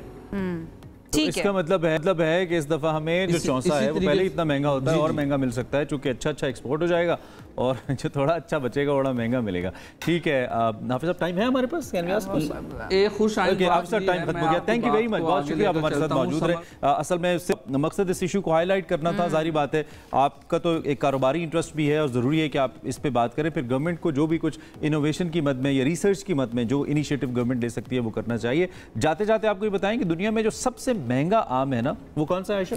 उसका नाम है Miyazaki. I think Miyazaki, I think, I hope I am pronouncing it right. Japanese, so yeah you might be right. हां, फिर जापानीज है तो जैसा मर्जी इसको प्रोनाउंस कर सकते हैं, इतना मसला नहीं। तो तकरीबन 2.5 से 3 लाख रुपए फी किलो में फरोख्त होता है, सबसे महंगा इसको कहा जाता है। $1,000 का 1 किलो, 1 किलो ऑलमोस्ट, बिल्कुल ऐसे ही। और कराची में ये जो नायाब किस्म का आम है, इसकी पैदावार जारी है, कोई मसला नहीं, कराची में हम उगा रहे हैं इसको। मयाज की ये जो आम है ये सुर्ख और जामनी रंग और गैर मामूली मिठास के हामिल होते हैं। बैनुल-अक़वामी मंडियों की बात करें, वहाँ पर इसकी कीमत जो है $800 से $900 फी किलोग्राम होती है, जो आप बात करें, जो कि 3 लाख से तकरीबन 3 लाख फी किलो के हिसाब से बनती है। और इसकी पैदावार और इसके रंग के बारे में तो आपको बता ही दिया कि ये लाल रंग का और जामनी रंग का होता है, बगैर रेशे के होता है, इसका गूदा बड़ा मजे का होता है, भरपूर खुशबूदार जायका इसका होता है, और हम दिखा भी रहे हैं इसमें। वाह क्या खूबसूरत। 3 लाख में खरीद लेंगे वैसे? 3 लाख में तो नहीं खरीदेंगे, लोकल अपना आ जाएगा ना। लेकिन अगर 3 लाख में यहाँ पे देखो, वो जापानी है इसलिए महंगा है पाकिस्तानी होगा तो सस्ता हो जाएगा। हम अपना ये वैसे बहुत अच्छा है, जितने भी हमारे फार्मर्स देख रहे हैं, आप अगर थोड़ी सी रिसर्च कर लें कि नया क्या हो रहा है दुनिया में बीज को लेकर, नई फसलों को लेकर, तो यकीनी तौर पे आप इसलिए R&D इज वेरी इंपॉर्टेंट, बहुत इंपॉर्टेंट है। रिसर्च के ऊपर तो बहुत तवज्जो होनी चाहिए, क्योंकि चाइना ने रिसर्च के जरिए जो उनकी पर एकड़ यील्ड है उसमें 2-3 टाइम्स इजाफा कर लिया। कुछ यहाँ पर एग्रोनॉमिस्ट ऐसे हैं जो इसके ऊपर बहुत ज्यादा काम कर रहे हैं, एग्रीकल्चर के अंदर बहुत इनोवेशन लेकर आ रहे हैं और उसका फायदा भी उनको होता है। मसला ये है ना इमरान, हमारे यहाँ पे जो किसान है मोस्टली वो पढ़ा लिखा नहीं होता, टेक्नोलॉजी का नहीं पता, और गवर्नमेंट को उतना फोकस पहले रहा नहीं है। ये भी था एक फॉर्मल, एक हम बस चावल से और गंदम से निकले नहीं, हम ही हमारा अलमिया रहा है। अल्लाह करे अब हम, जैसे हम कल ऑलिव्स की बात कर रहे थे, पाकिस्तान में अब ऑलिव्स लोग उगा रहे हैं, तो मेरे ख्याल में ऐसा होना चाहिए कि मुख्तलिफ चीज़ें हों। पर हमारा काम था आपको बताना जी, बहुत ही ज़बरदस्त किस्म की ये इनोवेशन है। पाकिस्तान के अंदर भी मियाज़ाकी, जो कि 3 लाख रुपए केजी मिलता है, बहुत ही मलक साहब तो नहीं है, बहुत ही अमीर लोग खाते होंगे यार, मैं तो ये सोच रहा हूँ। खैर ये जापान के अंदर खाते होंगे, इंशाल्लाह दुआ कीजिए, आप भी कर रहे हैं और हम भी कर रहे हैं कि अब कराची के अंदर इसकी काश्त हो रही है, तो हम लोगों को भी ये, कराची में भी अमीर लोग ही खाते होंगे आयशा, मलीर में हो रही है, मलीर में हो रही है। चले हम एक ब्रेक लेते हैं, कभी मौका मिला तो खाएंगे कराची का मियाज़ाकी, जापानी तो मुश्किल है। ब्रेक के बाद आते हैं। This segment is brought to you by Jazz and Allied Bank Limited. Welcome back. Money matters, exactly money बहुत ज़्यादा मैटर करती है। पाकिस्तान स्टॉक एक्सचेंज हालिया महीनों में नुमायां कारकर्दगी दिखा रही है। Very very important and interesting news, Pakistan की इकोनॉमी के लिए बहुत अच्छी है। सरमायाकारों की बात कर लें, उनके एतमाद की बात कर लें, या पॉलिसी के इस्तेहकाम की बात कर लें, उसके अवामिल को देखा जाए तो मईशत की ये नब्ज़ हमें कई अहम इशारे भी देती है। ऐसे में सवाल ये है कि क्या हमारी स्टॉक मार्केट वाकई इतनी मजबूत हो चुकी है कि गैर मुल्की सरमायाकारों को मुतासर कर सके, यह हम सवाल है। दूसरी तरफ हुकूमत ने स्टॉक मार्केट से जो हासिल होने वाली आमदनी है उस पर टैक्स में इजाफे का इंदिया भी दे, हर चीज पे टैक्स लगेगा भाई। अब भाई इससे पहले वो हमारे फंड्स बड़े अच्छे परफॉर्म कर रहे थे, उन पे टैक्स बढ़ा दिया, ये जो मुख्तलिफ फंड्स होते हैं, तो ये गवर्नमेंट का खैर अपना कि बस हर चीज़ से ले लो, लेकिन गवर्नमेंट्स के पास फिर अपने हेड्स भी तैयार है। ये फैसला सरमायाकारों के ऊपर क्या असरअंदाज किस तरीके से होगा, क्या असर करेगा, इस पर बात कर लेते हैं। फरहान बुखारी साहब as usual is our morning guest and expert, और उनसे हम बात करते हैं। गुड मॉर्निंग, कैसे हैं आप? अच्छा, एक तो ये कि पिछले कुछ दिनों में बहुत ज़बरदस्त सर्च तो हमने देखा, market was performing really well, बीच में थोड़ा सा डिप आया, लेकिन उसके बावजूद फिर रिकवर किया मार्केट ने और अभी सस्टेन कर रही है, एक अच्छा पॉजिटिव ट्रेंड है, आई बिलीव, ऐसे लगता है। इस फैसले के बाद इस पर असर पड़ेगा, ये जो टैक्स करने की बात हो रही है, if they do, government does? गुज़श्ता एक साल में 1 जुलाई ये जो फाइनेंशियल ईयर है, इसमें अब तक मार्केट का इंडेक्स कोई 50% से ज़्यादा बढ़ चुका है, और अभी भी वो एक जोश और जज्बा और वलवला वो अपनी जगह पे कायम है। तो ये तो ज़रूर होगा कि टैक्स को, या टैक्स अगर बढ़ा तो उसके ऊपर तनकीद भी बहुत आएगी। टैक्स देना कोई पसंद नहीं करता, लेकिन उसके बावजूद मेरा नहीं ख्याल कि उसकी वजह से मार्केट बैठ जाएगी, जो कि खदशे का, खौफ का आजकल इजहार होता है, ऐसा नहीं होगा मेरे ख्याल में। ये अभी तक अब इतना मोमेंटम, छोटा इन्वेस्टर जो इतने पैसे बनाता नहीं है, जो खास तौर पे जो डेली बेसिस पे ट्रेड करता है, या लॉन्ग टर्म इन्वेस्टर नहीं है, या लोग कुछ डिविडेंड्स के ऊपर भी सिर्फ काम कर रहे होते हैं, कुछ ऐसी कंपनीज जो डिविडेंड्स कंटिन्यूसली दे रही होती हैं, मेरे पास कुछ पैसे मैं लगा दूंगा कि चलो मंथली मुझे या एक एनुअली इनकम आती रहे, तो वो डिस्करेज नहीं होगा इससे, बिकॉज उसका अल्टीमेटली जो वो जो पैकेट है, वो क्या विंडो है, वो कम हो जाएगी पैसे की या इनकम की या प्रॉफिट की। बदकिस्मती से जो स्मॉल इन्वेस्टर है उसकी आवाज़ उस जगह तक नहीं पहुंचती, ये हमने देखा है जहाँ पे पॉलिसीज़ बनती हैं। तो अगर पॉलिसीज़ से उसका इतना डिस्कनेक्ट है कि उसकी आवाज़ नहीं सुनी जा रही, तो फिर वो जाहिर है वो शोर शराबा भी करेगा। लेकिन फ़िलहाल तो लोगों ने इतने पैसे परसेंटेज टर्म्स में बनाए हुए हैं कि वो जो छोटा इन्वेस्टर है उसके पास भी कुछ ना कुछ एक फाइनेंशियल गेन पिछले 1 साल में। अगर फरहान साहब हम कंपेयर करें इसको इंटरनेशनल मार्केट से या दूसरी कंट्रीज़ की मार्केट से, स्टॉक मार्केट से, तो वहाँ पर भी ऐसी ही सिचुएशन होती है, वहाँ पर भी इसी तरह से टैक्स लगाया जाता है या जितना आप लगाने का सोच रहे हैं उतना ही लगाया जाता है? देखिए, मुख्तलिफ ममालिक में मार्केट्स ज़्यादा कनेक्टेड हैं इकॉनमी से, इस सेंस में कि नए नए IPOs आते हैं हर साल, नई कंपनीज़ या पुरानी कंपनीज़ के नए शेयर्स फ्लोट होते हैं, वो मार्केट में लाए जाते हैं, उसके ऊपर असेसमेंट होती है, फिर इन्वेस्टर्स जाके उसमें पैसे लगाते हैं। हमारी मार्केट का अलमिया ये है कि बड़े अरसे से यहाँ पे बहुत ज़्यादा नए कोई फंड रेजिंग की एक्टिविटी उस तरह नहीं हुई, शेयर्स फ्लोट नहीं हुए इस तरह जिस तरह कई और मार्केट्स में होता है। तो इसकी वजह से ये थोड़ी सी हट के है हमारी मेन स्ट्रीम मईशत से, वरना देखिए ना इस वक्त तो इकनॉमिक ग्रोथ पाकिस्तान में जो माशी फ़रोग है या शरह नमू जिसे कहते हैं, वो बड़ी एक कमतर सतह पे है। ठीक है, यानी 3% से भी कम। लेकिन फरहान साहब, एक्सपेंशन ना होने की क्या वजह है? आई मीन हम सिर्फ इसमें जो बड़ी कंपनीज हैं या मैक्रो मैन्युफैक्चरर्स हैं, सिर्फ हम उसको लेट्स सपोज हम किसी ऑटो मैन्युफैक्चरर को ना देखें, वहाँ पे मसाले बनाने वाली कंपनियाँ भी हैं, आबादी तो हमारी बढ़ रही है माशाल्लाह, we are the like 5th I believe largest country in the world. तो फिर इसकी एक्सपेंशन की वजह वो तरजीह नहीं है, रिलाइंग ऑन इम्पोर्टेड गुड्स है या फिर कुछ और? मेरे ख्याल में मिली जुली एक सूरत हाल है। मिसालों का आप सही कह रहे हैं कि मिसालों की भी बड़ी कंपनीज वहाँ पे लिस्टेड और बड़ी प्रॉफिटेबल कंपनी है और बड़ी प्रॉफिटेबल कंपनीज हैं, लेकिन ये जो मिड साइज कंपनीज या मिड कैप कंपनीज ऐसी जो कि नई शुरू हों और नई तरह से अपने शेयर्स फ्लोट करें और उस पर लोग आके देखें और फिर अपना तजदिया करके और फिर सरमायाकारी करें, वो हमारे यहाँ आंसर अभी भी ज़रा निस्बतन कम, इतना एप्टीट्यूड है नहीं यहाँ पे। अच्छा फरहान साहब, जो लोकल इन्वेस्टर है और इंटरनेशनल इन्वेस्टर है, उनका रेशो क्या है हमारी स्टॉक मार्केट के अंदर, और क्या इंटरनेशनल इन्वेस्टर को भी उतना ही टैक्स पे करना पड़ेगा जितना कि एक लोकल इन्वेस्टर को करना पड़ेगा? इस पे कोई अदद जो है वो उस पर अभी तक कंसेंसस इसलिए नहीं है क्योंकि कई इंटरनेशनल इन्वेस्टमेंट्स पे बाहर से आ रही हैं, कुछ तो ऑर्गेनाइज्ड हैं बहुत ज़्यादा और फॉरेन फंड्स हैं, वो आके डायरेक्टली कराची स्टॉक मार्केट में इन्वेस्ट करते हैं, पाकिस्तान स्टॉक एक्सचेंज में इन्वेस्ट करते हैं। जो एक और तबका है वो ऐसा है कि वो लोकल पार्टनर्स के साथ आके मसलन बाहर से पैसे भिजवाए और लोकल पार्टनर्स के साथ आके फिर वो इन्वेस्ट करते हैं, तो इसका एक वाज़े फिगर देना बड़ा मुश्किल हो जाता है। क्विकली आप इस ट्रेंड को अपवर्ड ज़्यादा देखते हैं, इन्वेस्टमेंट को स्टॉक्स के अंदर या मार्केट को ऊपर ज़्यादा देखते हैं? फिलहाल तो जैसे मैंने आपसे पहले अर्ज़ की, मैं क़यास राई से ज़रा परहेज़ करता हूँ, लेकिन फ़िलहाल तो मोमेंटम कायम है। उसकी एक बहुत बड़ी वजह ये है कि 2 साल पहले के बरक्स अब पाकिस्तान की मईशत एक जगह पे आके कुछ थोड़ी सी स्टेबल हुई है, गो की मुश्किलात आम लोगों के लिए, लेकिन परसेप्शन इज़ अ प्रॉब्लम। और अब बहुत ज़्यादा इंसार होगा बजट पे, जिसकी में कुछ ताख़ीर भी हुई है।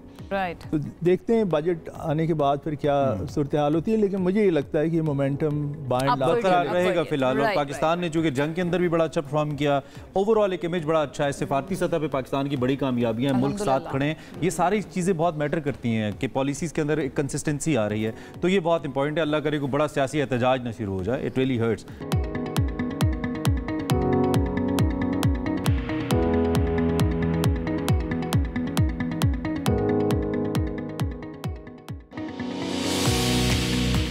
Welcome back. एक इंतहाई अहम मौजू पे हमने बात करनी है, इससे पहले भी हम इसका तज़किरा करते रहते हैं ऑफ एंड ऑन, इसके मुख्तलिफ पहलुओं पे बात करते हैं, हमारा निज़ाम तालीम और फिर उसमें भी जो प्राइवेट स्कूल्स की इंक्लूजन है।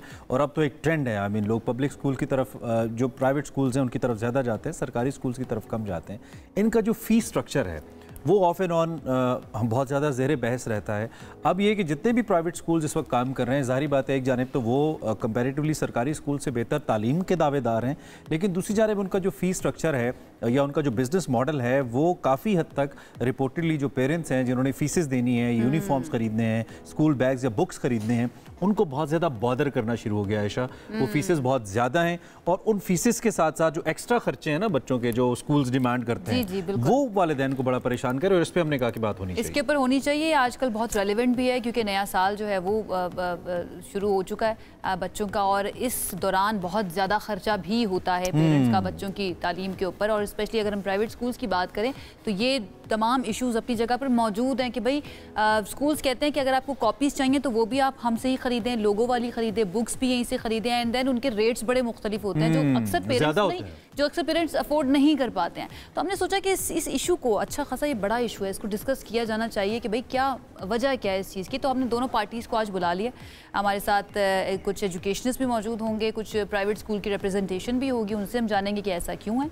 और उसके साथ साथ जो दूसरी पार्टी है कुछ मदर्स हमारे साथ मौजूद होंगी और उनसे जानेंगे कि कितना ज़्यादा अफेक्ट करता है उनके बजट को और कितना मुश्किल हो गया बच्चों को आजकल पढ़ाना। तो हमारे साथ मौजूद हैं आयशा काज़मी साहिबा, एजुकेशनिस्ट हैं और स्टूडियोज़ के अंदर मौजूद है। Ayesha, thank you so much हमें ज्वाइन करने के लिए।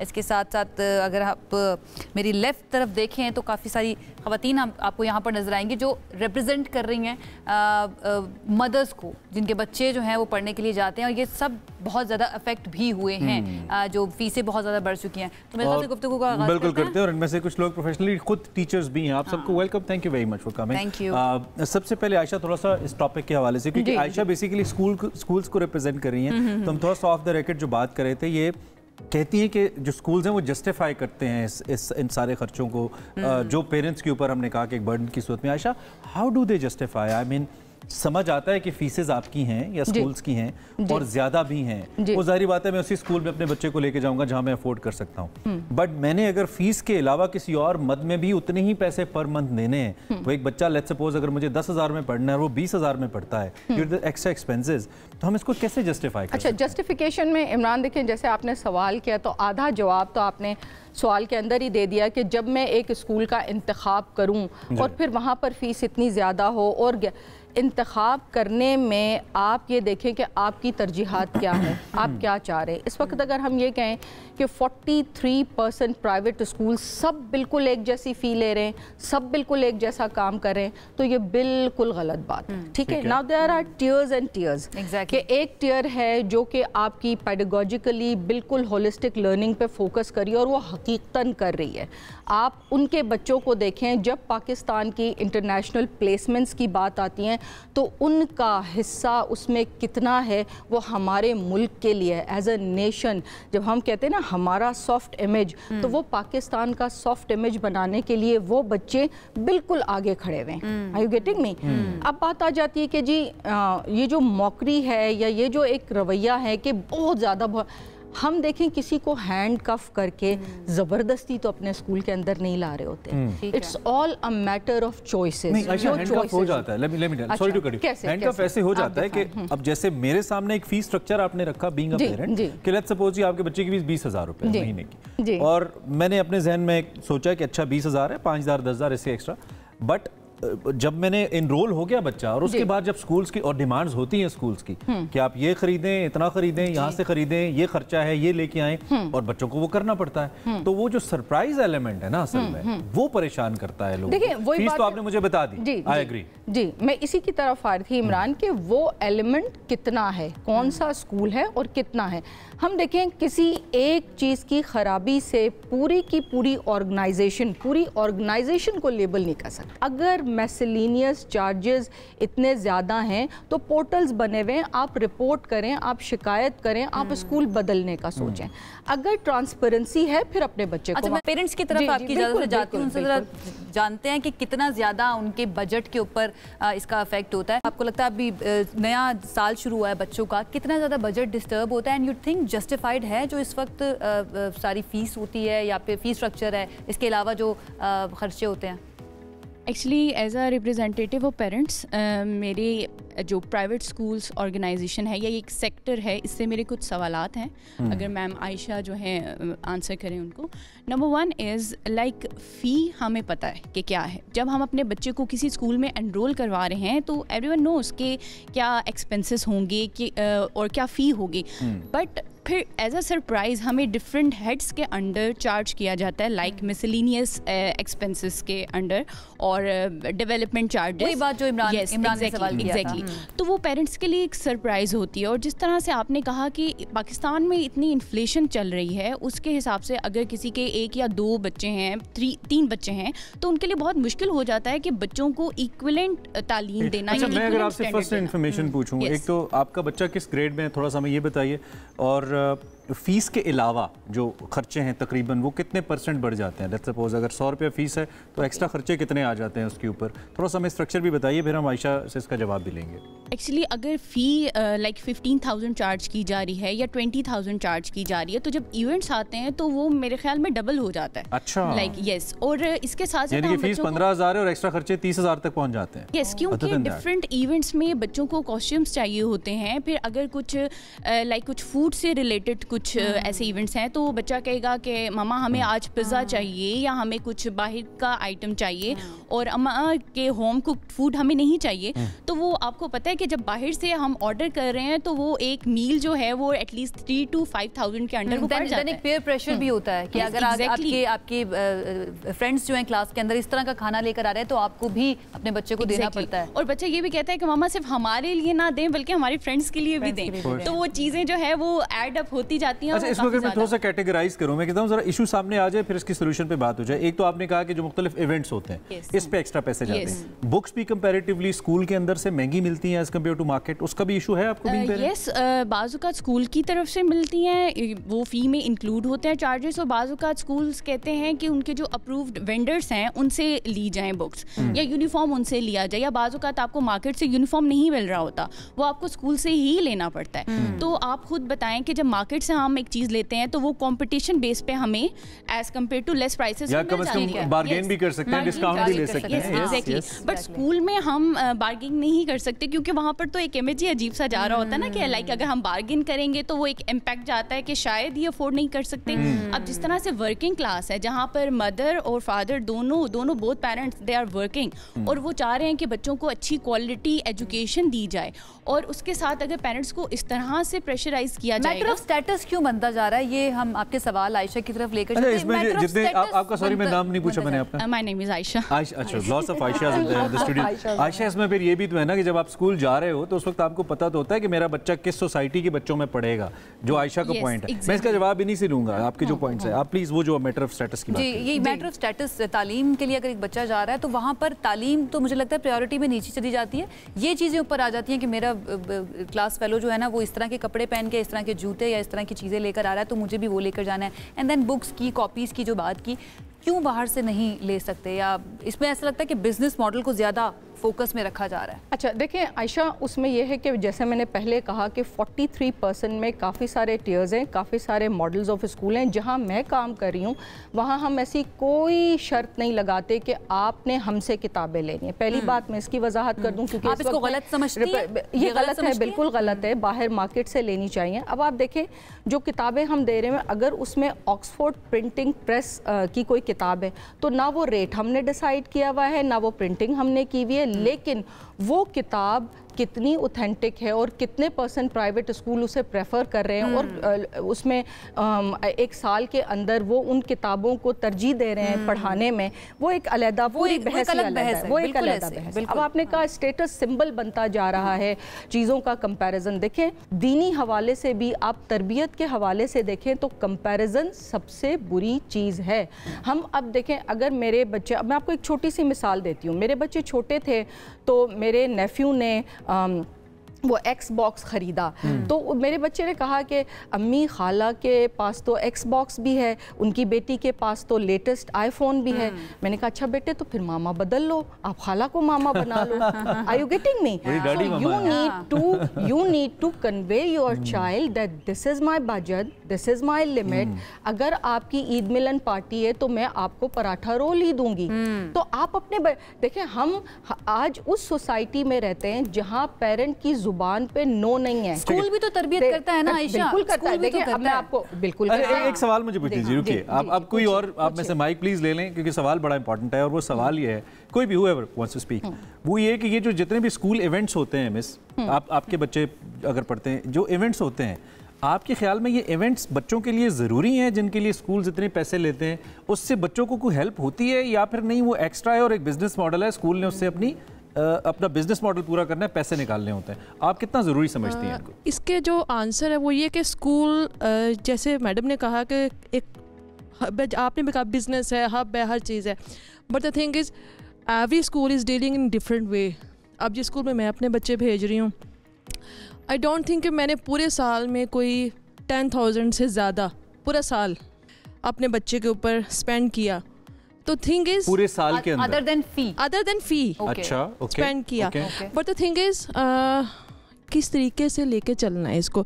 जैसे आप कह रहे हैं कि हाँ होता है, और हाँ मेरी एक कोलीग है, उन्हीं का बच्चा है तो वो हर दूसरे दिन स्पेंड हो रहा है। तो ये प्राइवेट स्कूल में भी कैटेगरीज हैं। मैं ये समझ पाया हूँ कि गुफ्तगू से आप कह रहे हैं कि अगर कोई स्कूल चार्ज कर रहा है तो ये वर्थ इट है। सर नहीं चार्ज कर रहा, मैं आपको ये बताना चाह रही हूँ, हर स्कूल नहीं कर रहा, आपका वाला नहीं कर रहा। हाँ, मैं आपको बता, और साथ में मैं दूसरी एग्जांपल भी आपको कोट कर रही हूँ, एक स्कूल कर रहा है मेरे साथ ही, मेरी कोलीग का स्कूल कर रहा है। शो के बाद वो स्कूल का नाम बताना है, मैं सोशल पे लगाऊंगा ताकि बच्चे स्कूल में जाएं। अच्छा आयशा बड़ी खुश हुई थी ये इनका कमेंट सुन के। देखिए मैं इसलिए खुश हुई थी कि आपको मैं अपने रियल एक्सपीरियंस सिनेरियो पे बात करके बताती हूँ कि अगर तो आप ये करते हैं ना जी आज पिंक डे हो रहा है और आज चॉकलेट डे, आज टेडी बेयर डे, वो इंतहाई गलत है। अगर कोई, आप देखें इस वक्त पूरी दुनिया में, पूरे ग्लोब में बच्चों को स्कूलों में जो SDGs हैं उनकी तरबियत दी जा रही है, सस्टेनेबल डेवलपमेंटल गोल्स या माहौलियाती बेहतरी के लिए जो गोल तरजीहात पर रखे गए, और कहा यह जा रहा है कि 5 से लेके 15 तक उनकी ग्रूमिंग ऐसे की जाए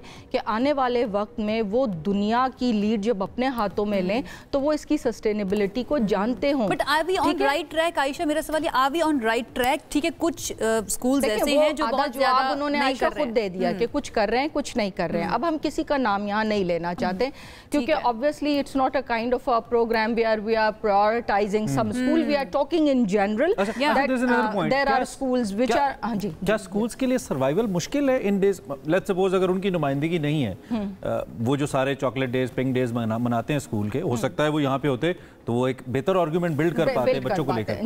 डेविल्स एडवोकेसी करते हुए मैं आपसे ही पूछना चाहता हूँ कि क्या स्कूल्स नहीं अपने बिजनेस मॉडल के मुताबिक चल पाते? कमर्शियल एक्सपेंसेस इतने ज्यादा हैं कि उन्हें ये करना पड़ता है, और it's just the profit margin that they need, you know, more money, और उस वजह से ये करते हैं? No, देखें, no, miscellaneous, अगर आपके फी चलान पे वर्ड miscellaneous है तो there are now मुल्की सतह पर पोर्टल बने हुए हैं कि आप सवाल डालें, आप उनके बारे में पूछें, ये कोई वर्ड है ही नहीं।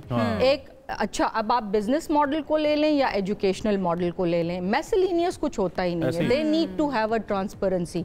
अगर हुकूमती सतह पे 8 से 10% सालाना फ़ी का रेज हो सकता है और कोई 25% रेज कर रहे हैं तो आप सवाल करें, वहाँ से बच्चा हटा लें, प्रोटेस्ट करें। आज से 5 साल पहले इतना प्रोटेस्ट हुआ था, एक स्कूल ने 35% रेज कर दिया फ़ी को, और फिर तमाम के तमाम मॉडल्स को रिव्यू किया जा रहा था और उनके ऊपर खासी उसकी इवेलुएशन हो रही थी कि आप सब लोग जो है इसके ऊपर डिबेट करें, आए प्लेटफॉर्म्स को फेस करें। कहने का मकसद ये है इमरान कि अगर कोई इवेंट आपके बच्चे की हेल्दी अपब्रिंगिंग से रेलेवेंट है वो बहुत ज़रूरी है। अगर उसका कोई रैशनल नहीं है, कोई वजह नहीं है, you know, party for sake of party doesn't make. अच्छा, हम कोशिश करेंगे, हमारा राब्ता भी हो रहा है, हम जो प्राइवेट स्कूल्स एसोसिएशन फेडरेशन है बहुत अच्छा हो जाएगा कि वो भी स्पोक्स पर्सन है वो हमें ज्वाइन करेंगे काशिफ साहब थोड़ी देर में, तो ये सवाल उनके सामने हम रखेंगे। It's quite relevant. Once again one add something please. Question ये है कि 20,000 25,000 फीस स्कूल ने बता दी, जैसे आपने कहा ठीक है हम अपना माइंड बना लेते हैं ये फीस हम देंगे, बट द थिंग इज साल गुजरते टाइम नहीं लगता, फिर 10% इंक्रीज़, फिर अगले साल में फिर 10% इंक्रीज़। क्या ये प्राइवेट स्कूल्स एसोसिएशन जो है, जैसे आप कह रहे हैं वो हमें ज्वाइन करेंगे, उनके चेयरमैन या हेड भी, क्या आपको ऐसी स्ट्रेटजी नहीं बना सकते कि इस रेस को थोड़ा डाउन किया जाए? इसमें जिसके 2 बच्चे पढ़ रहे हैं या 3 बच्चे पढ़ रहे हैं उसके लिए तो बड़ा बहुत डिफिकल्ट है। 75 से हम डायरेक्ट 90 एनुअल फी भी अलग होती है। जरा माइक पास ऑन करें आप, इस पे जरा प्लीज बात करें। देयर आर सम स्कूल्स जो ऐसा करते हैं। मेरी कोलीग्स जिनके बच्चे प्राइवेट स्कूल्स को ज्वाइन जिन्होंने किया हुआ है, तो वो ये कहती हैं कि ऐसा होता है एंड इट्स वेरी डिफिकल्ट कि आप 3 या 4 बच्चों के साथ सबके अलग अलग दें, ठीक है। और फ्यू ईयर्स बैक इसके ऊपर प्रोटेस्ट हुआ था, जैसे मैम ने कहा, उसमें ये बात भी रिलेट की गई थी कि एनुअल फंड्स और ये जो हर 6 महीने बाद जो चार्जेस लिए जाते हैं, ये क्यों लिए जाते हैं, ठीक है। फिर मेरा एक इसमें ये भी है कि जो प्राइवेट स्कूल्स में एक स्टडी पैक का जो एक स्टार्ट हो गया, कस्टम स्टार्ट हो गया कि हर साल के स्टार्ट में स्टडी पैक हो। तो मेरा क्वेश्चन मैम से ये है कि आई हैव ऑब्जर्व्ड कि majority and most of the times वो जो स्टडी पैक का कंटेंट या स्टेशनरी है वो सारी बच्चा तो यूज़ नहीं करता। उन्होंने पेंसिल का पैक मांगा या कलर्स मांगे, वो सब कुछ तो बच्चा यूज़ नहीं कर रहा। जो बुक्स हैं वो भी इस तरीके की हैं। अब एक बच्चों के दरमियान में कॉम्पिटिशन होता है कि अगर आप ओल्ड बुक्स से ला कर दे तो बच्चा is not going to accept that कि my all the friends are taking new books. Exactly, छोटी उम्र में। तो ये जो एनुअल फंड्स हैं या जो स्टडी पैक है, जो स्टेशनरी सेट मांगा जाता है, तो इसकी कितनी यूटिलिटी है? और फिर जो at the end of the year अगर बच्चे को उसमें से कुछ रिटर्न भी कर दिया जाए तो इट डजंट मेक ना अ डिफरेंस। पेरेंट्स के लिए भी आसानी हो सकती है। और आप भी उसी का शिकार हैं कि फीस के अलावा भी उतने ही पैसे लग रहे हैं एक्स्ट्रा। अगर तो देखिए एक्टिविटीज़ जो इवेंट्स हो रहे हैं ना, फ्रॉम माई साइड, अगर तो बच्चे की कैरेक्टर डेवलपमेंट कर रहे हैं, बच्चे में कॉन्फिडेंस डेवलप कर, like my son he is been participating, तो उसके किस ग्रेड में आपके? मेरा बेटा तो अभी नर्सरी में है, but he is very active in these things. And by the way, how much are you paying for him? Like around about 25 to 30,000. एक ब्रेक के बाद हमें काशिफ मिर्जा ज्वाइन करेंगे जो प्राइवेट स्कूल्स फेडरेशन को रिप्रेजेंट करते हैं, और ये जो ज्यादा सवाल हैं ये उनसे भी काफी हद तक रेलेवेंट है, तो उनसे भी हम इस पे बात करेंगे। एक ब्रेक के बाद वापस आपको ज्वाइन करते हैं। Welcome back once again. आप देख रहे हैं बहुत ही अहम मौजू हमारे दिल के बहुत करीब है, हमारे एजुकेशन सिस्टम को लेकर, और ख़ास तौर पे वो हर पेरेंट की ये ख्वाहिश होती है कि उसका बच्चा अच्छे स्कूल में पढ़े। और मैं ज़ाती तौर पे ये समझता हूँ कि अच्छे स्कूल में बच्चे को पढ़ाना सिर्फ उसकी डिग्री या एजुकेशन तक महदूद नहीं है, क्योंकि आने वाला जो दौर है ये PR का दौर है, कम्युनिकेशन का दौर है, कनेक्टिविटी का दौर है। तो आपकी जो बुनियाद स्कूल से पढ़ती है और सेट के जो लोग जिस तरह से निकलते हैं ना, अब जैसे हमारे क्लास फेलोज जो हैं, जिस टाइप की जगह पे हम पढ़े हैं, वो मुख्तलिफ जगहों पर वहीं पर जाएंगे जैसा उनको एजुकेट किया गया है। तो मैंने बहुत सारे मैंने यंगर लॉर्ड में बहुत सारे अपने बच्चों को इसलिए बहुत सारी हल्की सरकारी यूनिवर्सिटीज में नहीं जाने दिया कि बेटा कल आपके क्लास फेलोज भी फिर आपको ऐसी ही जगहों पे मिलेंगे, तो आप ऐसी जगह पे पढ़े जहां पे आपकी कनेक्टिविटी अच्छी हो। काशिफ मिर्जा साहब हमारे साथ मौजूद हैं, सो आयशा भी हैं। जरा काशिफ साहब को हम इन्वॉल्व करते हैं। साहब thank you very much for joining us. आपने गुफ्तगू सुनी होगी हमारी, जो खासतौर पर पेरेंट्स के कंसर्न है, मदर्स के कंसर्न हैं, आप इसको कैसे एड्रेस करेंगे? वो कह रहे हैं कि ठीक है आप बच्चे को ग्रो करवाएं, एजुकेट करें, but there are certain unnecessary expenses जो कि आप हमारे ऊपर डाल रहे हैं और वो बर्दाश्त करना मुश्किल हो रहा है। Your take. Thank you very much. पहले तो आपका ये प्रोग्राम बड़ा ज़बरदस्त है, और आपका इस हवाले से जो इशू जो आपने रेज़ किया है, ये पाकिस्तान के लगभग 7.5 करोड़ बच्चों का इशू है, जिनमें से आज भी 2.25 करोड़, 2 करोड़ और 70 लाख बच्चा जो है वो आउट ऑफ स्कूल है। और जिनकी आज जहाँ हम बात कर रहे हैं, थोड़ा उससे पहले मैं आपके और आपके ऑडियंस के लिए कुछ स्टैट्स शेयर कर लूँ, जिससे ज़रा पिक्चर ज़्यादा बेहतर होगी। जो 25A आर्टिकल है, it's basically state responsibility, states ने अपनी परफॉर्म करना था, लेकिन जब वो परफॉर्म नहीं कर पाया और जो प्राइवेट सेक्टर सामने आया, तो पिछले 30 साल में जो आपकी पॉपुलेशन है, जो आबादी है, वो 60% बढ़ी है, और 1,52,000 पब्लिक स्कूल थे इस 25 से 30 साल में, जो डिक्लाइन करके लगभग अब 1,31,000 हैं, जिनमें फंक्शनल बमुश्किल 90,000 हैं। और वो 90% स्कूल भी जो है सिंध में, पंजाब में, बलोचिस्तान, इवन KP के चारों में पब्लिक प्राइवेट पार्टनरशिप के नाम पे जो प्राइवेट लोगों के हैंड ओवर गवर्नमेंट कर रही है, और बजट जो है पिछले 15 से 20 साल में 2.9% से डिक्लाइन करता हुआ 1.5% पे आ गया। तो ये तो वो पिक्चर है जिसको अंडरस्टैंड करना बहुत ज़रूरी है। और इस वक्त इस दौरानिए में जो प्राइवेट सेक्टर है, नेशनलाइजेशन, इन सबसे आपका तो ताल्लुक ही नहीं है ना, आपकी तो प्लेग्राउंड अलग है सर, बजट से आपका तो कोई ताल्लुक बहुत नहीं, मैं ये अर्ज करना चाह रहा हूँ, बहुत इंपॉर्टेंट ताल्लुक है। और प्राइवेट सेक्टर इस वक्त 2,07,000 प्राइवेट स्कूल हैं, और 2,69,00,000 जो बच्चे हैं वो हमारे पास पढ़ रहे हैं।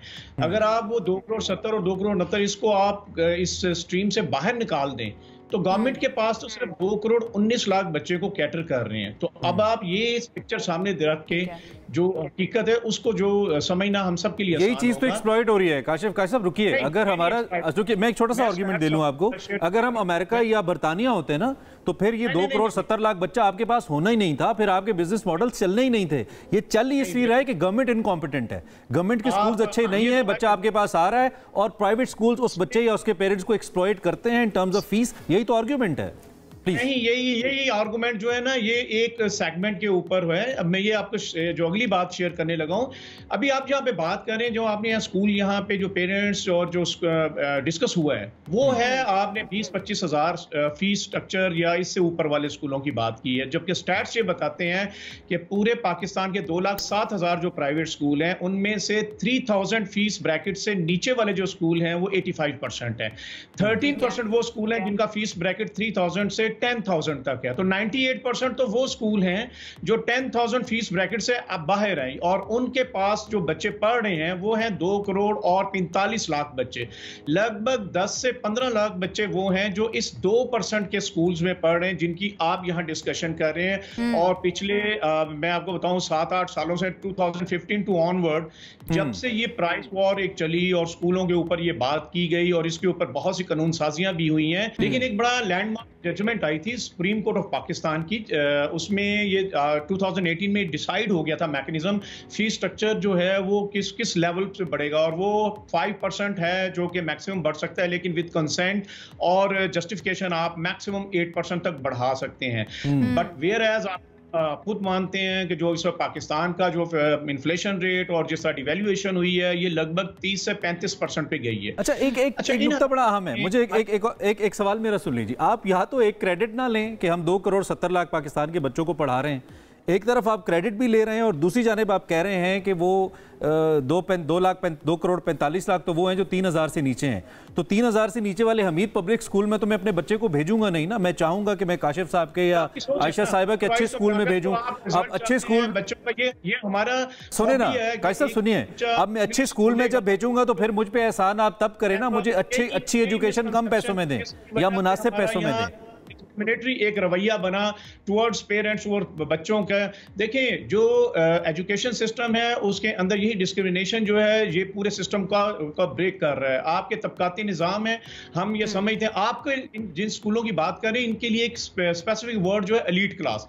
जब आप एलीट क्लास की इस फॉबिये से बाहर नहीं निकले, रिजल्ट्स आप उठा के देख रहे हैं पीछे 3 से 4 डेकेड्स में, वो आपको इस नहीं, ये सवाल देखिए, आप प्राइवेट स्कूल को रिप्रेजेंट कर रहे हैं ना, आप कितने स्कूल की ऑडिट रिपोर्ट्स को पब्लिश करते हैं? काशिफ साहब सुनिए, सवाल सुनिए, नहीं सवाल सुनिए, आप कितने स्कूल्स की ऑडिट रिपोर्ट्स को पब्लिश करते हैं? They make millions of rupees in a year sir, number 1।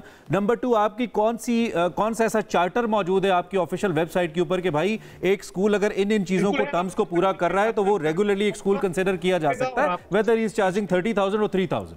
फिर आपका मैकेनिज्म क्या है जिसकी बेस पे मैं डिसाइड करूं? हमारी वेबसाइट पे डिटेल दी हुई है, अगर आप अभी भी उसको सर्च करें और आप दिखाएं तो ये तमाम तफसील मौजूद है, रूल्स रेगुलेशन मौजूद है, उसका चार्टर मौजूद है, और वैसे भी जो स्टेट्स की इसमें डिसीजन है, जजमेंट है सुप्रीम कोर्ट की, वो सारी उसमें मौजूद है। अब सवाल ये पैदा होता है कि क्या हमने उस ओनरशिप को लेना है जो कि वो 2 करोड़ और 45 लाख बच्चा जो कि पोजीशन होल्डर जो लिस्ट है वो इन्हीं स्कूल्स में से आ रही है। आप पिछले 3 से के रिजल्ट उठा के देखें, बोर्ड्स के रिजल्ट्स लेके, आज की आपकी जो ब्यूरोक्रेसी है उसमें जो है आम स्कूल के बच्चा जो है वो आप उसमें 90% ज्यादा ब्यूरोक्रेसी के अंदर जो टॉप पोजीशन होल्डर हैं। लेकिन काशिफ साहब, ये जो इमरान ने बात की कि सबकी कोशिश ये होगी कि हम अच्छी से अच्छी तालीम दें अपने बच्चों को, पेरेंट्स की तरफ कुछ सवाल ले लेते हैं। हमारे साथ कुछ पेरेंट्स मौजूद हैं, उनसे आप कोई क्वेश्चंस अगर कोई कंसर्न्स प्लीज काशिफ साहब के लिए 1-2 ले ले ताकि हम जवाब इकट्ठा ले लें। अच्छा, मेरा सवाल काशिफ साहब से है, जैसे कि इन्होंने कहा कि एलीट जो क्लास है वही इन स्कूल्स में अपने बच्चों को एडमिशन करवाती है, बट मैं सर को क्लियर करना चाहूँगी कि most of the parents like we are working हम क्लास यही मैं सवाल बेसिकली उनसे करना चाह रही थी। यस, और हम एलीट बैकग्राउंड से ताल्लुक नहीं है हमारा। हम अपने बच्चों को इन स्कूल्स में इसलिए हम लोगों ने डाला हुआ है ताकि बच्चे अच्छा स्टैंडर्ड और अपना पेट काट के लोग पढ़ाते हैं। एग्जैक्टली, हम अपने कितने एक्सपेंसेस को जो है वो लाइक डाउन करके हम अपने बच्चों को इन स्कूल्स में भेजते हैं। और जैसे कि इमरान आपने कहा कि क्या स्टैंडर्ड्स हैं, क्या रूल्स हैं जिनकी बेस पे ये डिसाइड किया जाएगा कि ये स्कूल अच्छी क्वालिटी एजुकेशन प्रोवाइड करे। Like we being a parents we are not asking for the free education, we are asking for the fair education. और इसमें एक और बात मैं हाईलाइट करूंगी कि जो स्कूल्स है ना वो सिर्फ पेरेंट्स को नहीं, फैकल्टी को इतना मैनिपुलेट करते हैं कि रेगुलर बेसिस पे like with in a session एक क्लास में 2-3 टीचर्स चेंज हो रहे होते हैं एक ही सब्जेक्ट के। Yes exactly. तो आप मुझे बताएं कि एक छोटा बच्चा जो टीचर्स के साथ इमोशनल कनेक्शन डेवलप कर लेता है, और फिर उसके बाद लाइक जब वो एक टीचर चेंज हो जाता है, लाइक मैं अपने बेटे की बात करूं अगर, तो मेरा बेटा when he is in nursery, उसकी एक टीचर छोड़कर चली गई और वो एंजाइटी में आ गया, लाइक वो रोजाना सुबह वॉमिट करके स्कूल जा रहा था। परफेक्ट। हम एक पॉइंट किसी और मदर से भी, फिर हम काशिफ से, आप इनको दें जरा, आप बात करेंगी प्लीज। जितने आप, मेरा नॉलेज है उसके अकॉर्डिंग ये है कि private schools SNC single national curriculum follow कर रहे हैं ना, तो गवर्नमेंट स्कूल्स में भी वही करिकुलम है।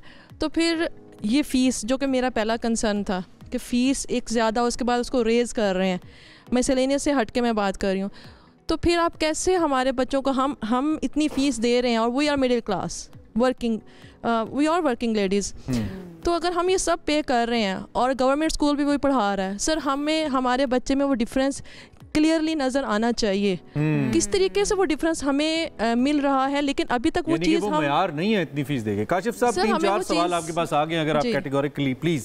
देखिए, आपने नॉलेज बेस्ड इकोनॉमी के स्टैंडर्ड्स को सामने रख के अगर इल्म लेना है, तो ये पाकिस्तान का एजुकेशन सिस्टम बिल्कुल ना उसको डिलीवर करता है, और ना ही हमारा सिस्टम उसके लिए वो बना हुआ। ये सेगमेंटेशन और तबकाती निज़ाम में बना। अगर आप फिनलैंड को देखें, जापान को देखें, इवन चाइना को देखें, यूरोप के तमाम डेवलप्ड कंट्री, इवन US को देखें, तो वो स्किल बेस्ड हैं।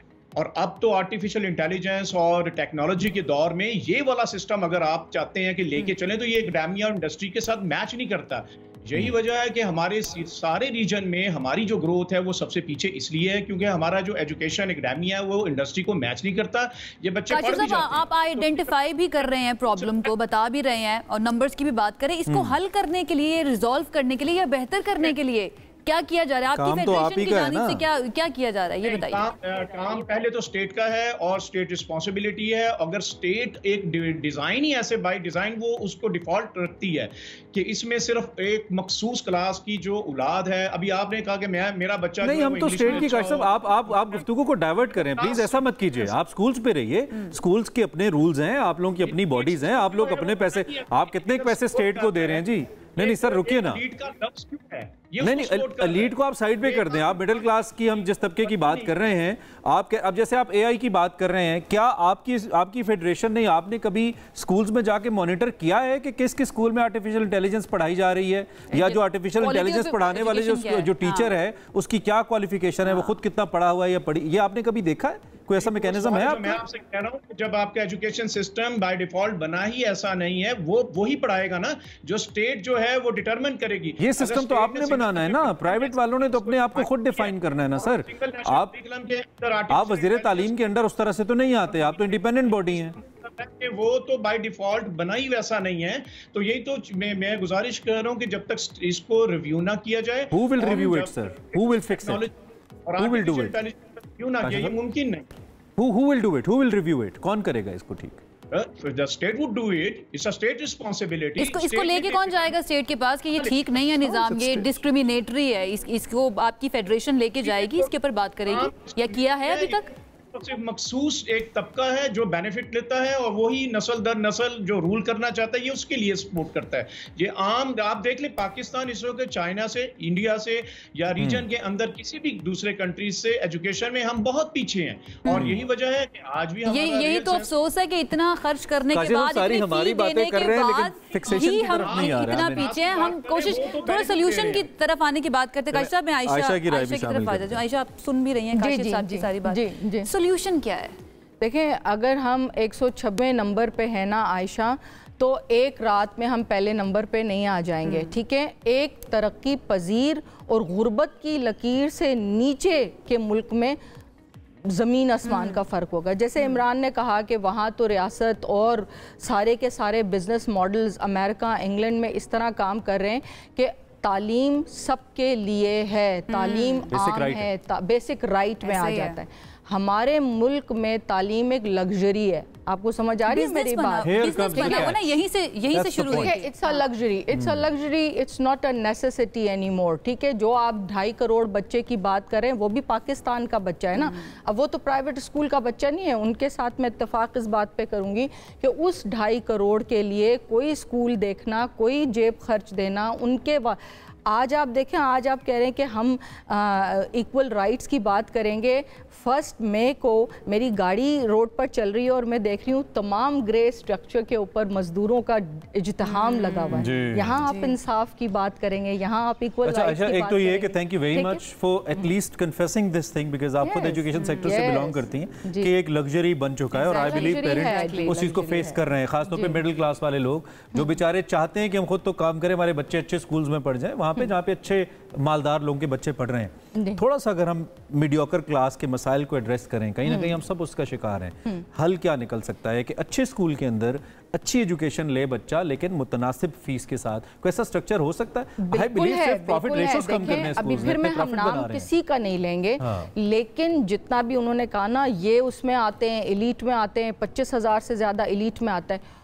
उन्हीं सेटअप्स ने देखें, हम हर जगह पाकिस्तान की मस्क शुदा हालत को मार्केट करते हैं। हमारे मुल्क में ये भी नहीं है, हमारे मुल्क में वो भी नहीं है, हमारा सॉफ्ट इमेज बर्बाद से बर्बाद होता चला जा रहा है। आपके लिए फ़ख्र से खड़े हो जाने की बात है कि पाकिस्तान वो मुल्क है जिसमें दुनिया का, I am not talking about Asian countries, दुनिया का सबसे बड़ा स्कूलिंग चेन पाकिस्तान का है। Isn't it a matter of big pride, और वो भी एक प्राइवेट चेन है। अब उनके ऊपर मौकरी को छोड़ दें आप। And then those schools, no matter what they are doing, at least उन्होंने एक बहुत बड़ा बेड़ा उठा रखा है। इतनी सारी पोत 40 साल से पढ़ लिख के आगे बढ़ रही है, 70 से ऑनवर्ड्स उन्होंने जिम्मेवारी उठाई है, मैं नाम फिर किसी का नहीं लूँगी, और आज तक वो कोशिश में लगे हुए हैं। रियासती तौर पे आपके बजट में कहाँ इल्म है, बताएं ना।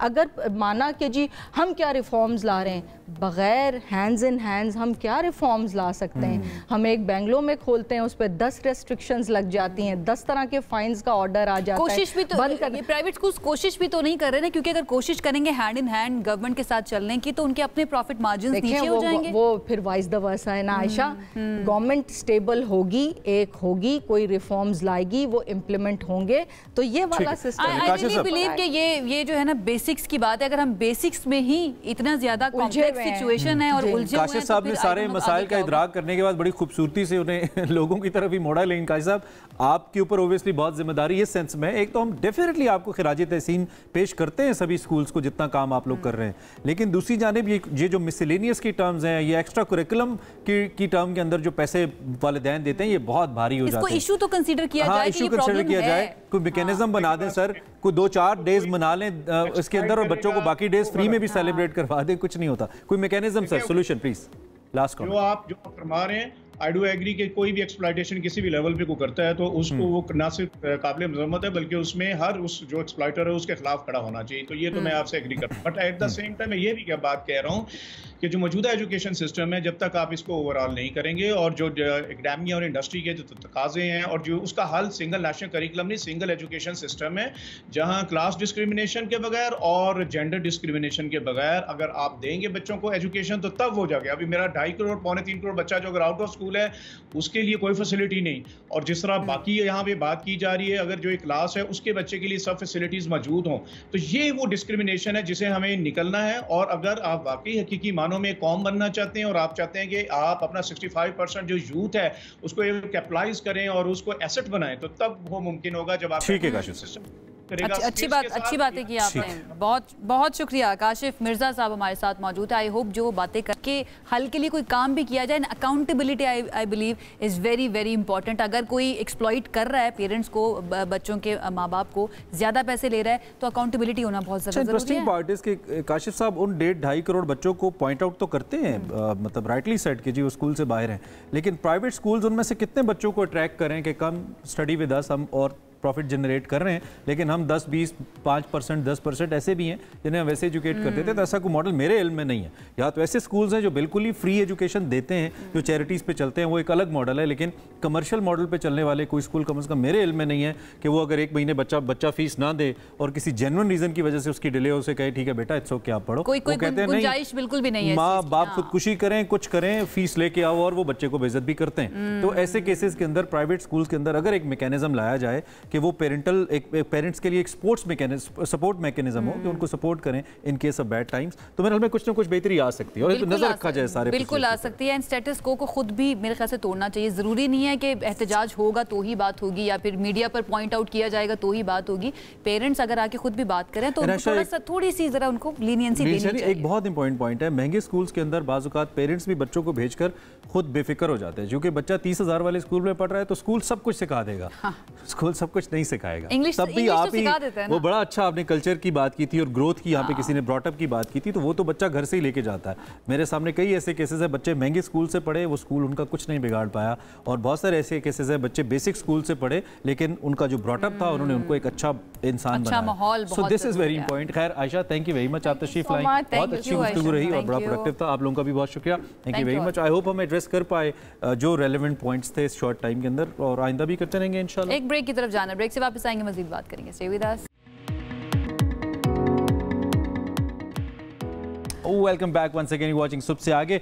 कुछ इंटरेस्टिंग स्टोरीज हैं हमारे पास, हमने कहा ज़रा इस पे मजीद बात कर लेते हैं। दुनिया भर में 18 करोड़ से ज़ायद सारिफीन के पास जो पासवर्ड्स हैं वो हसास मालूमात हों और दीगर पासवर्ड्स की सूरत में उनका डाटा हो, रिपोर्ट से सामने आ रही है आयशा, और ये बड़ी अलार्मिंग है और हम इस पे बड़ी बात भी कर चुके हैं। वो चोरी हो गए। अच्छा, ये इंटरेस्टिंग से ज़्यादा कंसर्निंग है, बहुत कंसर्निंग है। आपने अपनी वो 2 लेवल ऑथेंटिकेशन, मैं 2 फैक्टर ऑथेंटिकेशन बिल्कुल ऑन की हुई है। अच्छा, आलमी डाटा लीक जो है उसमें गूगल, फेसबुक, एप्पल, इस समय जितनी भी बड़ी बड़ी कंपनियां हैं उसके सार्फिन मुतासिर हुए हैं। खतरनाक कंप्यूटर वायरस, इन्फोस्टीलर मैलवेयर के जरिए इंस्टाग्राम, स्नैपचैट समेत तो हुकूमती पोर्टल्स की मालूमात भी चोरी की गई हैं। Now this is very concerning कि हुकूमती जो पोर्टल्स मुझे तो सबसे ज्यादा कंसर्न है कि मेरी अगर बैंक डिटेल्स चोरी हो जाएं, अल्लाह खुदा, तो ये मुझे ये डर नहीं है कि पैसे चोरी हो, क्योंकि शर्मिंदगी का मकाम है यार, पैसे नहीं है बंदे के हाथ, मुझे तो ये डर रहता है। खैर, this is on a lighter note, it's very important. एक तो 2 लेवल जो भी वेरिफिकेशन है, ऑथेंटिकेशन, उसको ऑन करना बहुत इंपॉर्टेंट है। जो नेशनल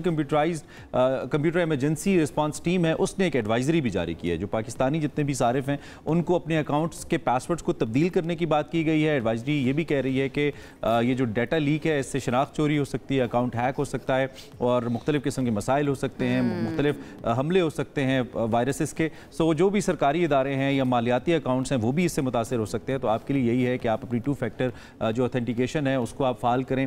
फिर पाकिस्तानी जितने भी लोग हैं उनको पासवर्ड तब्दील करने का कहा गया। और एक बड़ी हमारी बुरी आदत है कि हम पासवर्ड्स को अपने नोटपैड में या ईमेल में कहीं पे सेव रखते हैं। एक और बुरी बात बताऊं, एक पासवर्ड होता है जो हर चीज के लिए होता है, तो भाई ये आपने बिल्कुल भी नहीं करना है। एक वक्त पर मैं भी ये करती थी, अब नहीं करती। जो भी कोशिश करे खुदा ना खास्ता, तो अपना हर पासवर्ड जो है उसको डिफरेंट तरीके से जो है और डिफरेंट होना चाहिए। लेकिन मुझे ये समझ नहीं आती मैं भूल पासवर्ड रखे नहीं। अब तो वैसे हर वेबसाइट पे सबसे अच्छा ये फॉरगॉट पासवर्ड का इतना अच्छा मैकेनिज्म है।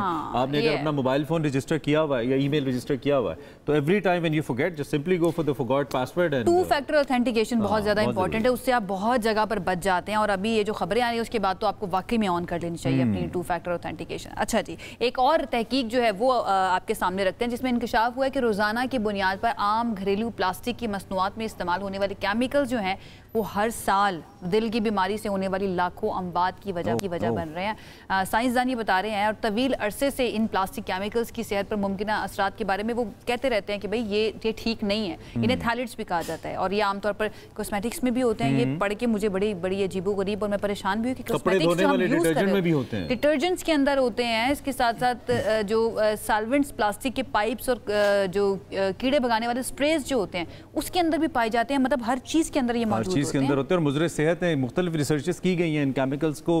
आपका मोटापा देख लें, डायबिटीज़ है, हार्मोनल चेंजेस हैं, तौलीदी मसाइल हैं, कैंसर है, इसके बढ़ते हुए ख़तरात से जोड़ा गया था। अब एक नई रिसर्च ये कह रही है कि इन्हीं प्लास्टिक अज्जा को सिर्फ 2018 में दुनिया भर में दिल की बीमारी से होने वाली 3,56,000 से ज़ायद अमवात से मुंसलिक किया गया। ऑलमोस्ट 500 मिलियन लोग इसकी वजह से मौत का शिकार हुए। और प्लास्टिक का ये जो बेताशा इस्तेमाल है जो हमारी ज़िंदगी में बढ़ चुका है, आई मीन हर जगह पे प्लास्टिक तो है ही, खासतौर पर वाटर बॉटल्स जो है उसका तो इस्तेमाल होता ही ऐसे है। शीशा तो हम इस्तेमाल ही नहीं करते या ग्लास हम इस्तेमाल नहीं करते, तो ये बहुत ही खतरनाक है। हमने कहा इस पर ज़रा एक तो बात करते हैं हाउ इट इफेक्ट्स अस और हमारे दरमियान ये पाया कितना जाता है और फिर इससे बचाव कैसे, बचना इससे कैसे है। This is very important. सुंदर सुहेल हमारे मौजूद हैं, माहिर माहौलियात हैं, उनकी तरफ चलते हैं, उनसे बात करते हैं। सुंदर, थैंक यू सो मच हमें ज्वाइन करने के लिए। सबसे पहले तो ये थोड़ा एक्सप्लेन कीजिएगा ये थैलिड्स जो हैं ये होते क्या हैं और हम जो अभी पढ़ रहे हैं हमारे सामने जो रिपोर्ट है कि ये तकरीबन हर चीज़ के अंदर पाए जाते हैं, तो फिर कैसे हम घरेलू मसनूआत को इस्तेमाल करें?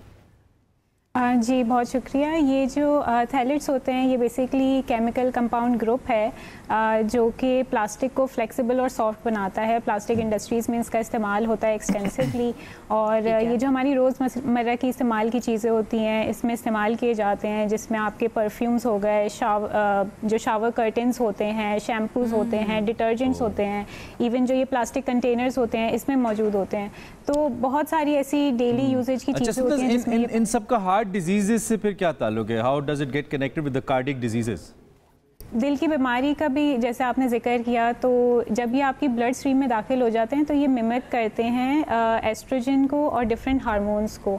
जब आपकी ब्लड स्ट्रीम में जाते हैं तो एक इन्फ्लेमेशन कॉज करते हैं, कोलेस्ट्रॉल लेवल्स को आपके अफेक्ट करते हैं और इवेंचुअली आपकी दिल की बीमारी होती है। इसके अलावा बहुत सारे इसके जो है इम्पैक्ट्स हैं ह्यूमन बॉडी पे, जिसमें अगर आप देखें तो हार्मोनल इम्बैलेंस इसकी वजह है, थैलेट्स की कंजम्पशन की, इतनी हैवी कंजम्पशन जो हम डेली बेसिस पे कर रहे होते हैं और हमें अंदाज़ा नहीं होता। उसके अलावा इनफर्टिलिटी कॉज कर सकता है ये मेल एंड फीमेल दोनों में। बच्चों में जो टॉयज़ होते हैं उसमें भी ये थैलेट्स मौजूद होते हैं। अगर वो उनको सक करते हैं, नॉर्मली देखते हैं बच्चे मुंह में लेते हैं इस तरह के खिलौने, तो उसके थ्रू भी उनकी बॉडी में जाता है और ये उनके कॉग्निटिव और बिहेवियरल जो मतलब न्यूरोटॉक्सिन भी कहलाते हैं ये, कि उनके भी इश्यूज़ जो हैं बच्चों में करते हैं। बच्चों का इम्यून सिस्टम वैसे ही बहुत ज़्यादा वीक होता है, तो ये बच्चों में और जो प्रेग्नेंट वुमेन होती हैं उनको भी हैविली अफेक्ट कर रहे होते हैं। इवन इसके सैंपल्स प्लेसेंटा में, आपके यूरिन जो सैंपल्स हैं उसमें भी मौजूद पाए, मतलब इनके बहुत ज़्यादा असरात जो हैं वो ह्यूमन बॉडी पर, ये जो बच्चों के बारे में खास तौर पे बताया, और ये डिफरेंट हार्मोन्स को मिमिक भी करना शुरू करते हैं। ये चूसनियां वगैरह जो बच्चों को देते हैं, माएँ तो माओं के लिए तो एक सबसे बड़ा हथियार ये कि बच्चा रो रहा है, चूसनी दे दो उसको। बिल्कुल ऐसे, और ये बच्चों को बहुत ज़्यादा इफेक्ट कर रहा है। अच्छा, इसके अलावा भी और कुछ असरात हैं इन थैलेट्स के जो इंसानी जिस्म पर होते हैं, और किन तरीकों से, ज़रा ये भी बताइए, एक्सप्लेन कीजिए सुंदर। जी बेसिकली जो इसके पाथवेज होते हैं ये 3 तरह के होते हैं कि आपके खाने के ज़रिए या आपकी बॉडी स्ट्रीम में जा सकते हैं, फिर उसके अलावा जो है इन्हेलेशन के थ्रू, सांस की नाली से आपके जा सकते हैं, और स्किन एब्जॉर्प्शन के थ्रू। अब इसमें ये होता है कि बहुत सारे ऐसे कॉस्मेटिक प्रोडक्ट्स होते हैं जिसमें ये थैलेट्स का इस्तेमाल होता है, जो कि स्किन के थ्रू आपकी बॉडी में एब्जॉर्ब होते हैं। फिर जो ये खाने की चीज़ें होती हैं, ये प्लास्टिक कंटेनर्स होते हैं, जब हम इनको माइक्रोवेव करते हैं, गर्म करते हैं, तो ये थैलेट्स बेसिकली केमिकली बाउंडेड नहीं होते, तो ये लीच आउट हो जाते हैं खाने में, और खाने से जो है जब आप वो खाना खाते हैं तो आपकी जो है ब्लड स्ट्रीम में भी दाखिल हो जाते हैं। फिर इनहेलेशन के थ्रू, यानी जैसे मैंने बताया जो फ्रेगनेंट प्रोडक्ट्स होते हैं या परफ्यूम्स होते हैं, इसमें भी एनी प्रिकॉशंस जो हम अपनी डेली लाइफ में ले सकते हैं, आम आदमी इससे बच सकते हैं, कुछ सजेस्ट कर पाएं आप? देखें, आप इंडिविजुअल लेवल पे बहुत सी ऐसी चीज़ें कर सकते हैं इनसे बचने के लिए। जैसे जो ये कंटेनर में फूड होता है, प्लास्टिक कंटेनर में नॉर्मली हमारी प्रैक्टिस होती है कि हम इसको माइक्रोवेव कर देते हैं और फिर उसी में से जो है हम खाते हैं, उसी को यूज़ करते हैं। तो प्लास्टिक कंटेनर्स अवॉइड करें, प्लास्टिक बॉटल्स अवॉइड करें। ऐसे भी कोई भी कॉस्मेटिक्स जो फ्रेगनेंट जिसमें यूज़ किया जाए उसको देखें। कोशिश करें कि जो भी प्रोडक्ट आप ख़रीद रहे हैं उसको लेबल ज़रूर चेक करें, क्योंकि एक सर्टेन लेबल्स होते हैं जो उस पर मैंशन होते हैं। अगर आप जैसे DHP है या फिर इसको BPA फ्री के नाम से जो है ये लेबल्स आप आइडेंटिफाई कर सकते हैं। तो ये ज़रूर देखें कि जो भी आप ख़रीद रहे हैं बहुत कॉन्शियस बाइंग करें इसकी। सिंगल यूज़ प्लास्टिक को कम्प्लीटली एलिमिनेट करें अपनी ज़िंदगी से, ये वैसे ही बहुत ज़्यादा नुकसानदेह है। अगर प्लास्टिक को जलाया भी जाता है तो उससे भी जो है केमिकल्स रिलीज़ होते हैं जो कि आप अच्छा सुंदर से, ये एक बात जो आपने की उससे मैं बड़ी परेशान होगी। कॉस्मेटिक्स जो हैं उसके अंदर भी ये थैलेट्स पाए जाते हैं, तो फिर ख़रीदते वक्त किन बातों का मुझे ख्याल रखना है कि कौन कौन सी कॉस्मेटिक्स मैं ख़रीदूं और कौन सी ऐसे इंग्रेडिएंट्स हैं जिनको नहीं ख़रीदना चाहिए उन कॉस्मेटिक्स को जो उसमें पाई जा रही हैं? देखिए, ये बहुत ज़रूरी है कि जब आप कोई भी प्रोडक्ट बाय कर रहे हैं कॉस्मेटिक की, तो उसमें डिफरेंट लेबल्स होते हैं, वो ज़रूर चेक करें कि इसमें BPA या DEHP जैसे कंपाउंड्स तो प्रेजेंट नहीं है। नॉर्मली जैसे आपने जो ये फेस वॉशेज़ होते हैं, जो एक्सफोलिएटिंग एजेंट्स उसमें इस्तेमाल होते हैं, वो भी प्लास्टिक्स ही होते हैं। अगर आप ऐसे प्रोडक्ट्स यूज़ कर रहे हैं जिसमें ग्लिटर मौजूद है, तो वो ग्लिटर भी प्लास्टिक ही है। तो ये आपकी इस तरह जो है स्किन में एब्जॉर्ब होते हैं, ब्लड स्ट्रीम में दाखिल होते हैं और इस तरह की बीमारियाँ कॉज करते हैं। तो बहुत ज़रूरी है कि जो आप एक कॉन्शियस बाइंग बहुत ज़रूरी है फीमेल्स के लिए कि वो रैंडमली कोई इस तरह के प्रोडक्ट्स इस्तेमाल ना करें, बल्कि देखें, उसको चेक करें। बहुत सारी, अब तो AI का ज़माना है, बहुत सी वेबसाइट्स मौजूद हैं कि आप उस प्रोडक्ट की एक पिक्चर लेके डाल सकते हो, पता लगा सकते हैं। वी नो कि बहुत सारा जो प्लास्टिक है वो रिसाइकिल भी होता है। रिसाइकलिंग का क्या इम्पैक्ट है? क्या उससे ये जो थैलेट्स का इस्तेमाल है ये कम हो सकता है, बढ़ सकता है? इसका क्या इम्पैक्ट है? दुनिया भर में तकरीबन 400 मिलियन टन्स ऑफ प्लास्टिक की प्रोडक्शन है उसमें से सिर्फ 9% रिसाइकिल होता है। तो हम ये नहीं कह सकते कि रिसाइकलिंग ही सोल्यूशन है। इसका सोल्यूशन ये है कि कम्प्लीटली इस तरह के केमिकल कंपाउंड्स को बैन किया जाए। गवर्नमेंट की तरफ से जो है इनिशिएटिव्स होने चाहिए, इंडिविजुअल लेवल पे आप अवॉइड करें। जब इसकी डिमांड कम होगी तो फिर खुद ब खुद जो है इसकी सोर्सिंग कम हो जाएगी। तो ये बहुत ज़रूरी है कि आप इस तरह की चीज़ों का ख्याल रखें बाय करते हुए। दूसरा ये कि अपनी ज़िंदगी से कम्प्लीटली एलिमिनेट करने की कोशिश करें सिंगल यूज़ प्लास्टिक। सुंदर, एक तो गवर्नमेंट लेवल पर पॉलिसीज़ भी बननी चाहिए एंड देन इंडिविजुअल लेवल पर आपकी अलहदा एहतियातें हैं जो आपने करनी है अपने आप को बचाने के लिए, अपनी सेहत को बचाने के लिए। बहुत शुक्रिया। सुंदर सुहेल हमारे साथ मौजूद थी, एनवायरमेंटलिस्ट, और बड़ी अच्छी बातें भी उन्होंने की हैं और बहुत अवेयर भी किया हमें सारी सिचुएशन से। स्पेशली वो बच्चों वाली बात के बाद तो मैं डर गई हूँ वैसे कि बच्चों के खिलौनों के अंदर जो पाई जाती हैं देन जो जिस तरह से हम इनहेल कर रहे हैं या हमारी बॉडी के अंदर एब्जॉर्ब हो रही है, इट्स वेरी कंसर्न। बच्चों को तो प्लास्टिक से बचाएं और बहुत ही इंपॉर्टेंट टॉपिक है। Hats off to our team as well जो इतने इंटरेस्टिंग टॉपिक्स, इतने ज़रूरी टॉपिक्स आपके लिए लेकर भी आती है। So once again thanking Sundar. I think it's time to go. अब बहुत हो गया आज के दिन के लिए, अच्छा सा दिन गुजारिए। हमारे शो का वक्त खत्म हुआ। आपसे बशर्ते ज़िंदगी इंशाल्लाह कल मुलाकात होगी। इंशाल्लाह। अल्लाह हाफ़िज़।